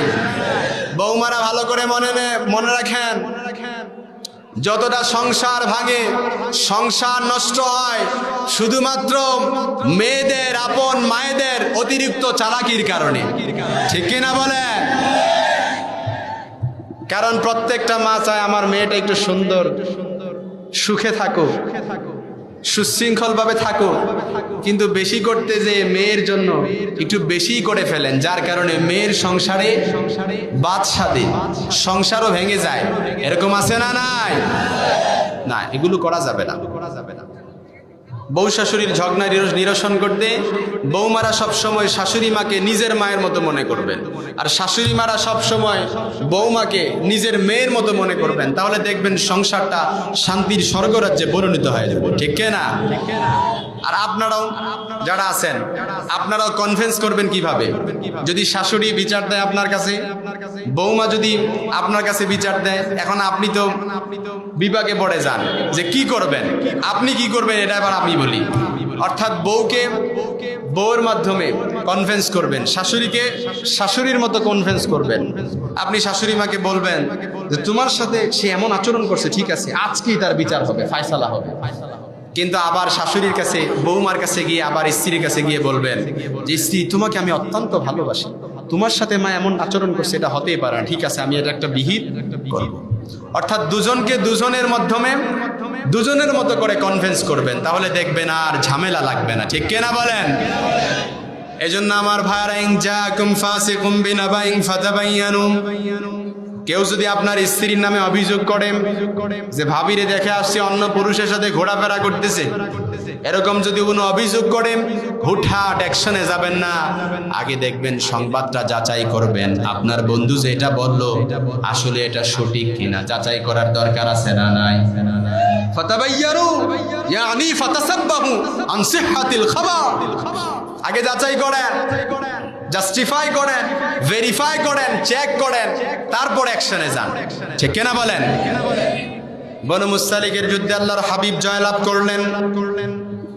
আল্লাহর হাবিব সাল্লাল্লাহু আলাইহি সাল্লাম বনু মুস্তালিকের নেতা হারিস ইবনে দেরার আল্লাহর হাবিবের কাছে এসে বললেন, ইয়া রাসূলুল্লাহ, ইয়া হাবিব আল্লাহ, কালেমা পড়লাম, ইসলাম গ্রহণ করলাম, এখন কি করবো একটু বলে দেন। আল্লাহর হাবিব বললেন, যাও 5 ওয়াক্ত সালাত আদায় করবা, বছর শেষে যাকাত দিবা সম্পদের। আল্লাহর হাবিব মদিনায় ফিরে গেলেন, বনু মুস্তালিকের নেতা হারিস ইবনে দেরারও ফিরে গেলেন। 1 বছর পূর্ণ হওয়ার পর ওয়ালিদ ইবনে উকবাকে প্রতিনিধি করে আল্লাহর হাবিব বললেন, যাও বনু মুস্তালিকের কাছে যাও, গিয়ে তাদের যাকাতের সম্পদ কালেকশন করে নিয়ে আসো। আল্লাহর হাবিব সাল্লাল্লাহু আলাইহি সাল্লাম ওয়ালিদ ইবনে উকবাকে পাঠালেন যাকাতের সম্পদ কালেকশন করার জন্য। এদিকে ওয়ালিদ ইবনে উকবা যখন বনু মুস্তালিকের দিকে যেতে শুরু করলেন, বনু মুস্তালিকের নেতা হারিস ইবনে দেরারের কাছে খবর চলে গেল। হারিস ইবনে দেরার তার সৈন্যবাহিনী নিয়ে, দলবল নিয়ে, গোর সাওয়ার বাহিনী নিয়ে মরুভূমি প্রান্তরে দাঁড়িয়ে গেলেন। ওয়ালিদ ইবনে উকবা আসবে, নবীর পক্ষ থেকে প্রতিনিধি আসবে যাকাতের সম্পদ কালেকশন করার জন্য, তাকে ওয়েল রিসিপশন করার জন্য, তাকে অভ্যর্থনা জানানোর জন্য, অভিনন্দন জানানোর জন্য দাঁড়িয়ে গেলেন দলবল গোর সাওয়ার বাহিনী নিয়ে। এদিকে ওয়ালিদ ইবনে উকবা দূর থেকে দেখলেন যে খবরদার, বনু মুস্তালিকের সব গোর সাওয়ার সৈন্যবাহিনী তো দাঁড়িয়ে আছে আমাকে অ্যাটাক করার জন্য, সামনে তো যাওয়া যাবে না। ওয়ালিদ ইবনে উকবা ভয় পেয়ে গেলেন। রিটার্ন ব্যাক টু মদিনা, মদিনায় ফিরে গেলেন। গিয়ে আল্লাহর হাবিবের কাছে বলি, ইয়া রাসূলুল্লাহ, ইয়া হাবিবাল্লাহ, বনু মুস্তালিক যাকাত দিবে তো দূরের কথা, এগুলো তো সব কাফের হয়ে গেছে, এগুলো সব কি হয়ে গেছে? কাফের হয়ে গেছে। আসলে বনু মুস্তালিকের নেতারা কি তাকে অ্যাটাক করার জন্য দাঁড়িয়েছিল না অভ্যর্থনা দেওয়ার জন্য? কিন্তু বনু মুস্তালিক এটা ভুল বুঝলেন। ওয়ালিদ ইবনে উকবা তিনি ভাবলেন তাকে অ্যাটাক করার জন্য, সামনে যদি যায় তাহলে আর রক্ষা নাই। এবার যখন বনু মুস্তালিক এর দৃশ্য দেখে ওয়ালিদ ইবনে উকবা যখন নবীজির কাছে এই সংবাদ প্রেরণ করলেন, নবীজি সাল্লাল্লাহু আলাইহি সাল্লাম রেগে গেলেন। আল্লাহর হাবিব সাল্লাল্লাহু আলাইহি সাল্লাম এবার খালিদ বিন ওয়ালিদের নেতৃত্বে 1000 সৈন্যবাহিনী প্রেরণ করলেন, যাও বনু মুস্তালিকে অ্যাটাক করো। আল্লাহ তাআলা আয়াত নাযিল করলেন, নবী হে খবরদার, ইনজাকুম ফাসিকুম বিনাবাইন ফাতাবায়ানু, নবী হে খবরদার, ওয়ালিদ যে খবরটা নিয়ে আসছে এই খবরটা আগে যাচাই করেন, জাস্টিফাই করেন, এই খবরটাকে আসলেই সত্যি। যদি সত্যি না হয় তাহলে বনু মুস্তালিকের কোন সৈন্যবাহিনীর উপর যদি কোনো ক্ষয়ক্ষতি হয় তাহলে এই ক্ষয়ক্ষতির দায়ভার কিন্তু আপনি নবীর কাঁধে এসে পড়বে। নবী হে খবরটাকে যাচাই করেন, জাস্টিফাই করেন। ইনজাকুম ফাসিকুম বিনাবাইন ফাতাবায়ানু ইয়ানি ফাতাসাব্বাহু আন সিহহাতিল খবর, খবর যে নিয়ে আসছে এটার আগে কি করেন? যাচাই করেন। ফেসবুকে একটা নিউজ দেখলেন, হুট করে শেয়ার পুট ডাউন করে দিলে সবার কাছে চলে যাবে, কিন্তু না, আপনি আগে এটা কি করেন? যাচাই করেন, ভেরিফাই করেন, এটাকে ভালো করে রিচেক করে নেন যে খবরটা আগে আসলেই সত্যি কিনা। যাচাই করার দরকার আছে না নাই? আরো জোরে বলেন, আছে না নাই? তাহলে এবার আমরা 3 নাম্বার নির্দেশনা, কোনো সংবাদ শুনেই বিশ্বাস করব না, এটাকে যাচাই করব। রাজি আছি তো ইনশাআল্লাহ? 4 নাম্বারে এবার আল্লাহ তাআলা আমাদেরকে নির্দেশনা দিচ্ছেন, ইয়া আইয়ুহাল্লাযীনা আমানু লা ইয়াসখার কাওমুম মিন কাওম, ওহে আমার বিশ্বাসী বান্দারা, ওহে আমার ইমানদার বান্দারা, তোমরা যারা নিজেদেরকে বিশ্বাসী বলে দাবি করো, ইমানদার বলে দাবি করো, লা ইয়াসখার কাওমুম মিন কাওম, খবরদার তোমরা একে অপরকে ঠাট্টা বিদ্রুপ করো না। একে অপরকে ঠাট্টা বিদ্রুপ করে এরকম আল্লাহর বান্দা আছে নাকি আপনাদের এলাকায়? আপনাদের মনোযোগ চলে গেছে নাকি? এই মনোযোগ আছে না গেছে? সবার আছে? পিছনের লোকজন মনোযোগ আছে আপনাদের? সবাই একটু হাত উঁচা করে দেখানো যাবে না? লিল্লাহি তাকবীর, লিল্লাহি তাকবীর। আল্লাহ কবুল করুক, হাত না বান। তাহলে 4 নাম্বার নির্দেশনা, লা ইয়াসখার কাওমুম মিন কাওম, খবরদার তোমাদের মধ্যে কেউ যেন একে অপরকে ঠাট্টা বিদ্রুপ না করে। আপনাদেরকে ফ্লোর দেই, আপনারা কথা বলেন, আমি চুপ থাকি। সিদ্ধান্ত নেন, ডিসিশন ইজ ইউর, সিদ্ধান্ত আপনাদের যে আপনারা কথা বলবেন না আমি কথা বলবো। নো, কথা বলা যাবে না যুবক ভাইরা, কথা বলা যাবে না। 4 নাম্বার, লা ইয়াসখার কাওমুম মিন কাওম, একে অপরকে ঠাট্টা বিদ্রুপ করবেন না। তার নাকটা একটু বোচা, তারে কি বলে? কি বলে আপনাদের সিরাজগঞ্জে? নাক একটু বোচা হলে নাক বোচা বলে। চোখে একটু কম দেখে, চোখটা অন্ধ, ওরে কি বলে? এটা তো বললে তো সার্থক। ওরে বলে কানার ঘোরে কানা, ঠিক কিনা বলেন? যদি দেখতে একটু চেহারা কুৎসিত হয়, কালো হয়, ওরে কি বলে? আহা, কারো চেহারা ডিজাইন আকৃতি সে কি নিজে বানিয়েছে? আমার চেহারার ডিজাইনার কি আমি? পা একটু খোড়ায় খোড়ায় হাঁটে, ওরে কি বলে? আহা, না, লা ইয়াসখার কাওমুম মিন কাওম। দেখেন কত সুন্দর মোরাল এন্ড ইথিক্যাল ইনস্ট্রাকশনস আল্লাহ তাআলা দিয়েছেন সমাজকে সুন্দর করার জন্য, সুশৃঙ্খল করার জন্য, ভালোবাসা অক্ষুণ্ণ করার জন্য। আজকে থেকে সমাজে এগুলো অ্যাপ্লাই করবেন, তাহলে দেখবেন সমাজটাকে সুন্দর করে দিবেন কে? তাহলে 4 নাম্বার নির্দেশনা, লা ইয়াসখার কাওমুম মিন কাওম, খবরদার ঠাট্টা বিদ্রুপ করা যাবে না, কারো চেহারা আকৃতি নিয়ে তাকে খোঁচা মেরে কথা বলা যাবে না, কোনো নারীকে তার চেহারা নিয়ে কথা বলা যাবে না। সব সময় নারীকে যদি সুন্দর না হয় তারে বলবেন তোমার চেয়ে বিশ্ব সুন্দরী দুনিয়াতে আমি আর দেখি নাই। বলবো তোমার নাকটা এত সুন্দর, তোমার নাকের দিক তাকাইলে আমি দুনিয়াতে হারায় ফেলি। বলবা তোমার চোখের দিক তাকাইলে আমি আর ঠিক থাকতে পারি না। কারে বলবেন? নিজের বউরে বলবেন। আবার অন্য নারীরে বইলে আবার মার খেয়ে আসেন না।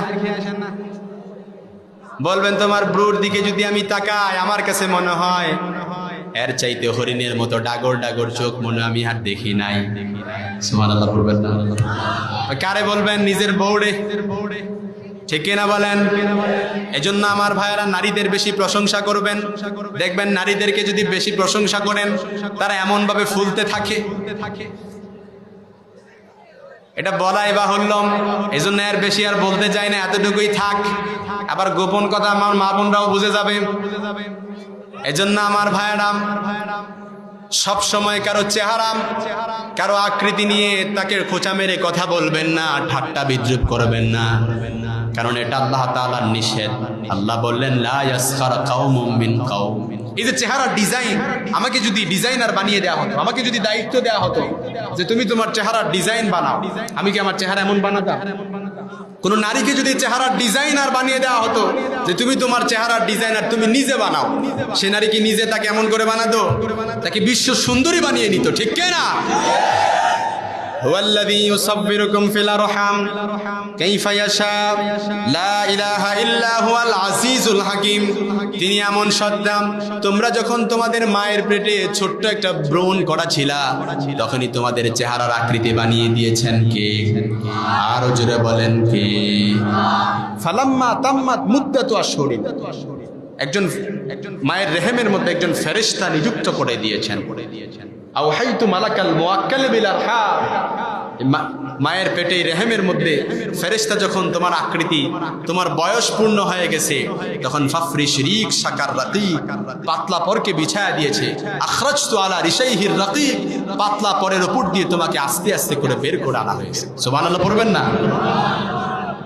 এজন্য আমার ভাইয়ারাম ভালো করে বুঝে নেন, কারো চেহারা আকৃতি নিয়ে খোঁটা দিয়ে কথা বলবেন না, খোঁচা মেরে কথা বলবেন না। সাইয়েদনা ইবনে মাসউদ রাদিয়াল্লাহু তাআলা আনহু আল্লাহর হাবিবের অত্যন্ত প্রিয় সাহাবী ছিলেন। ইবনে মাসউদের পায়ের নলাগুলো ছিল একটু চিকন, হাদিসে এসেছে দাকিকুস সাকাইন, তার পায়ের নলাগুলো ছিল চিকন। ইবনে মাসউদ রাদিয়াল্লাহু তাআলা আনহু খেজুর পাড়ার জন্য যখন গাছের মধ্যে উঠলেন, সাহাবীরা ইবনে মাসউদের দুটি পা দেখে তারা হেসে ফেললেন, তারা হাসতে শুরু করে দিলেন। বিশ্বনবী রেগে গেলেন। আল্লাহর হাবিব বললেন, খবরদার, ইবনে মাসউদের এই চিকন পাগুলো দেখে তোমরা হাসাহাসি করছো। কিয়ামতের ময়দানে ইবনে মাসউদের এই চিকন পাগুলো যদি মিজানের পাল্লায় রাখা হয় তাহলে ইবনে মাসউদের এই চিকন পাগুলি উহুদ পাহাড়ের চাইতে বেশি ওজনওয়ালা হয়ে যাবে। খবরদার, ইবনে মাসউদের এই চিকন পাগুলো দেখে তোমরা হেসো না। আল্লাহর হাবিব সাল্লাল্লাহু আলাইহি সাল্লামের প্রিয়তমা স্ত্রী আম্মা জান সাফিয়া বিনতে হুয়াই ইবনে আফতাব রাদিয়াল্লাহু তাআলা আনহা, উনি দেখতে একটু মোটা আকৃতির ছিলেন, একটু স্থূল আকৃতির ছিলেন।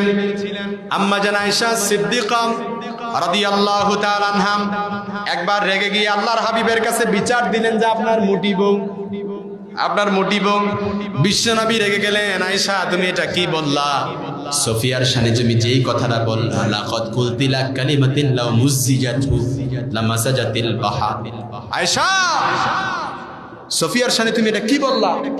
তোমার কথার তিক্ততার পঙ্কিলতা যদি সাগরের পানির মধ্যে ঢেলে দেওয়া হয় মুহূর্তেই সাগরের নীল পানি কালো হয়ে যাবে। নাউযুবিল্লাহ পড়বেন না? এজন্য খবরদার, কারো চেহারা ডিজাইন আকৃতি নিয়ে খোঁচা মেরে কথা বলা যাবে? কথা বলেন, যাবে নাকি? এই ঘোষণা কার? আরো জোরে বলেন কার? তাহলে 4 নাম্বার নির্দেশনা আমরা শুনলাম, লা ইয়াসখার কাওমুম মিন কাওম। 5 নাম্বার এবার আল্লাহ তাআলা আমাদেরকে বললেন, ওয়ালা তালবিজু আনফুসাকুম, খবরদার অন্যের দোষ খুঁজো না, অন্যের দোষ খোঁজো না, নিজে ঠিক তো দুনিয়া ঠিক। ঠিক কিনা বলেন? কিছু লোক আছে দেখবেন চায়ের স্টুলে বসে, এই জনের এটা সমস্যা, ওই জনের এটা সমস্যা, ও ভালো না, এই ভালো না, এই বাড়িতে এই সমস্যা, ওই বাড়িতে এই সমস্যা। এগুলো আছে না নাই? কথা বলেন, আছে না নাই? কিছু লোক আছে দেখবেন কিছু একটা পাইলেই এটা নিয়ে ঘাটাঘাটি শুরু করে দেয়। এই কি সমস্যা? এদিকে, এদিকে কি সমস্যা? ডানে কোনো সমস্যা? কথা বলা যাবে না। ওয়ালা তালমিজু আনফুসাকুম, এই ওঠা বসা করতেছেন কেন আপনারা? আমি কি আলোচনা শেষ করে দিব নাকি? আসিফ ভাই চলে আসছেন নাকি? তাহলে উঠা বসা করতেছেন যেন? আজকের মাহফিলের তো আকর্ষণ রয়ে গেছে। আমরা তো আসছি শুধুমাত্র আসিফ ভাই আসবেন জাস্ট শুধুমাত্র সময়টা বার করার জন্য, ঠিক কিনা বলেন? এই জন্য আপনাদেরকে বেশিক্ষণ কষ্ট দিব না, ইনশাআল্লাহ আসিফ ভাই চলে আসবেন। এজন্য আমরা যে নির্দেশনা ওয়ালা তালমিজু আনফুসাকুম, আল্লাহ তাআলা যে নির্দেশনা দিলেন, অপরের দোষ খুঁজো না, আগে নিজের দোষ খুঁজো, আগে নিজের দিকে তাকাও। মনে রাখবা উপরের দিক থুতু ফেললে নিচের দিকে এসে কি পড়ে। ওমরে ফারুক রাদিয়াল্লাহু তাআলা আনহু চিনেন সবাই, আল্লাহর হাবিব সাল্লাল্লাহু আলাইহি সাল্লামের অত্যন্ত প্রিয় সাহাবী ছিলেন সাইয়েদনা ওমরে ফারুক রাদিয়াল্লাহু তাআলা আনহু, যার ব্যাপারে স্বয়ং বিশ্বনবী বলেছেন লা নাবিয়্যা বাদি ওয়ালা রাসূল লাউ কানা বাদি নাবিয়্যুল্লাহ কানা ওমর, আমার পরে কোনো নবী নাই, রাসূলও নাই, যদি নবী হওয়ার কোয়ালিটি কারো থাকে তাহলে আমার ওমরের মধ্যে সেই কোয়ালিটি আছে। আল্লাহু আকবার বলবেন না? বিশ্বনবী যার ব্যাপারে বলেছেন ওমর নিজ কানে শুনেছেন, ওমর ফিল জান্নাহ, ওমর জান্নাতে যাবে। জান্নাতের সার্টিফিকেট প্রাপ্ত একজন সাহাবী সাইয়েদনা ওমর রাদিয়াল্লাহু তাআলা আনহু সব সময় টেনশনে থাকতেন, চিন্তায় থাকতেন আমার আমল খারাপ হয়ে গেল কিনা, আমার নামটা মুনাফিকদের তালিকায় চলে গেল কিনা। সব সময় ওমর রাদিয়াল্লাহু তাআলা আনহু টেনশনে থাকতেন। আল্লাহর হাবিব সাল্লাল্লাহু আলাইহি সাল্লাম ইন্তেকালের আগ মুহূর্তে মদিনায় মুনাফিকরা যারা বসবাস করত তাদের লিস্ট হুযায়ফা ইবনে ইয়ামান রাদিয়াল্লাহু তাআলা আনহুর কাছে দিয়ে গেছেন। আল্লাহর হাবিবের গোপন তথ্যের ধারক এবং বাহক ছিলেন হুযায়ফা ইবনে ইয়ামান রাদিয়াল্লাহু তাআলা আনহু। নবীজি যখন ইন্তেকাল করলেন ওমর জানতেন হুযায়ফার কাছে মুনাফিকদের লিস্ট আছে। এজন্য নবীজি ইন্তেকালের পরে কোন সাহাবী যদি মদিনায় ইন্তেকাল করত, মারা যেত, যতক্ষণ পর্যন্ত হুযায়ফা ওই সাহাবীর জানাজায় যেত না ততক্ষণ পর্যন্ত ওমর ওই সাহাবীর জানাজায় উপস্থিত হতো না। কারণ হুযায়ফা ওই সাহাবীর জানাজায় গেছে, তার মানে লোকটা মুনাফিক ছিল না। আর হুযায়ফা যদি ওই সাহাবীর জানাজায় না যেত তাহলে ভালো করে বুঝে নেওয়া যেত যে ওই লোকটা কি ছিল, মুনাফিক ছিল। এজন্য হুযায়ফা রাদিয়াল্লাহু তাআলা আনহুকে একবার ওমর এসে বলে, ওমর হুযায়ফা তোমার কাছে একটা প্রশ্ন করতে চাই, দিস ইজ দ্য কোশ্চেন নাও, তবে আগে আমাকে এটা বলো যে তুমি এই প্রশ্নের উত্তর দিবা কিনা। হুযায়ফা বলে, আমিরুল মুমিনিন, আপনি অর্ধ জাহানের খলিফা, আপনি আমাদের আমির নেতা, আপনি আমাদেরকে প্রশ্ন করবেন, আমি হুযায়ফা জানা সত্ত্বেও এটা উত্তর দিব না, এটা তো হতেই পারে না। ওমর রাদিয়াল্লাহু তাআলা আনহু বললেন, হুযায়ফা আমার বড্ড জানতে ইচ্ছে করে নবীজি ইন্তেকালের আগ মুহূর্তে তোমার কাছে যে মুনাফিকদের তালিকা দিয়ে গেছেন, আমার বড্ড জানতে ইচ্ছে হয়, আমার ভয় হয় ওই মুনাফিকদের তালিকায় আমি ওমরের নামটা নাকি আবার উঠে গেছে। আল্লাহু আকবার বলবেন না?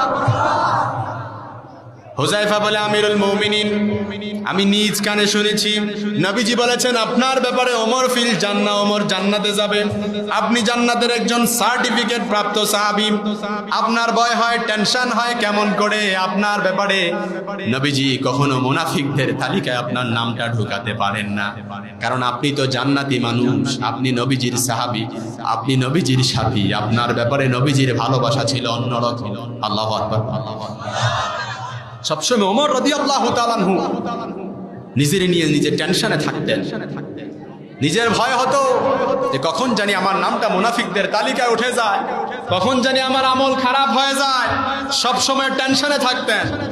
সাইয়েদনা ওমর রাদিয়াল্লাহু তাআলা আনহু এমন সাহাবী ছিলেন যার ব্যাপারে স্বয়ং বিশ্বনবী তাহাজ্জুদের জায়নামাজে দোয়া করেছেন, আল্লাহুম্মা আইজ্জাল ইসলাম বিআহাব্বির রাজুলাইনি ইলাইক ওমর ইবনুল খাত্তাব ও আবু জাহল ইবনে হিশাম। আয় আল্লাহ, ইসলামের মধ্যে দুজনের মধ্যে ওমর বিন খাত্তাব অথবা আবু জাহল ইবনে হিশাম, আয় আল্লাহ দুজনের একজনকে আপনি ইসলামের মধ্যে দাখিল করে আপনি ইসলামের বিজয়কে ত্বরান্বিত করে দেন। আল্লাহু আকবার বলবেন না? এজন্য আমার ভাইয়েরা, আমি আলোচনার দীর্ঘায়িত করতে চাই না, 5টা পয়েন্ট নিয়ে কথা বলেছি, আলোচনার দীর্ঘায়িত করব না, তবে শর্ত হচ্ছে ওয়ালা তালমিজু আনফুসাকুম লা ইয়াসখার কওমুম মিন কওম লা তারফাউ আসওয়াতাকুম ফাওকা সাউতিন নবী ইন জাআকুম ফাসিকুম বিনাবাইন ফাতাবায়ানু লা তুকদ্দিমু বাইনা ইয়াদাইল্লাহি ওয়া রাসূলিহি। যতগুলো পয়েন্টে কথা বলেছি সবগুলো যেন আমল করতে পারি, আল্লাহ তৌফিক দান করুক, পরে না আমিন। আর শুনবেন না, ছেড়ে দিব। আসিফ ভাই কি চলে আসতেছেন? তাহলে আমার ভাইরাম, এর পরবর্তীতে আমরা যদি যাই, এরপরে আল্লাহ তাআলা আমাদেরকে বললেন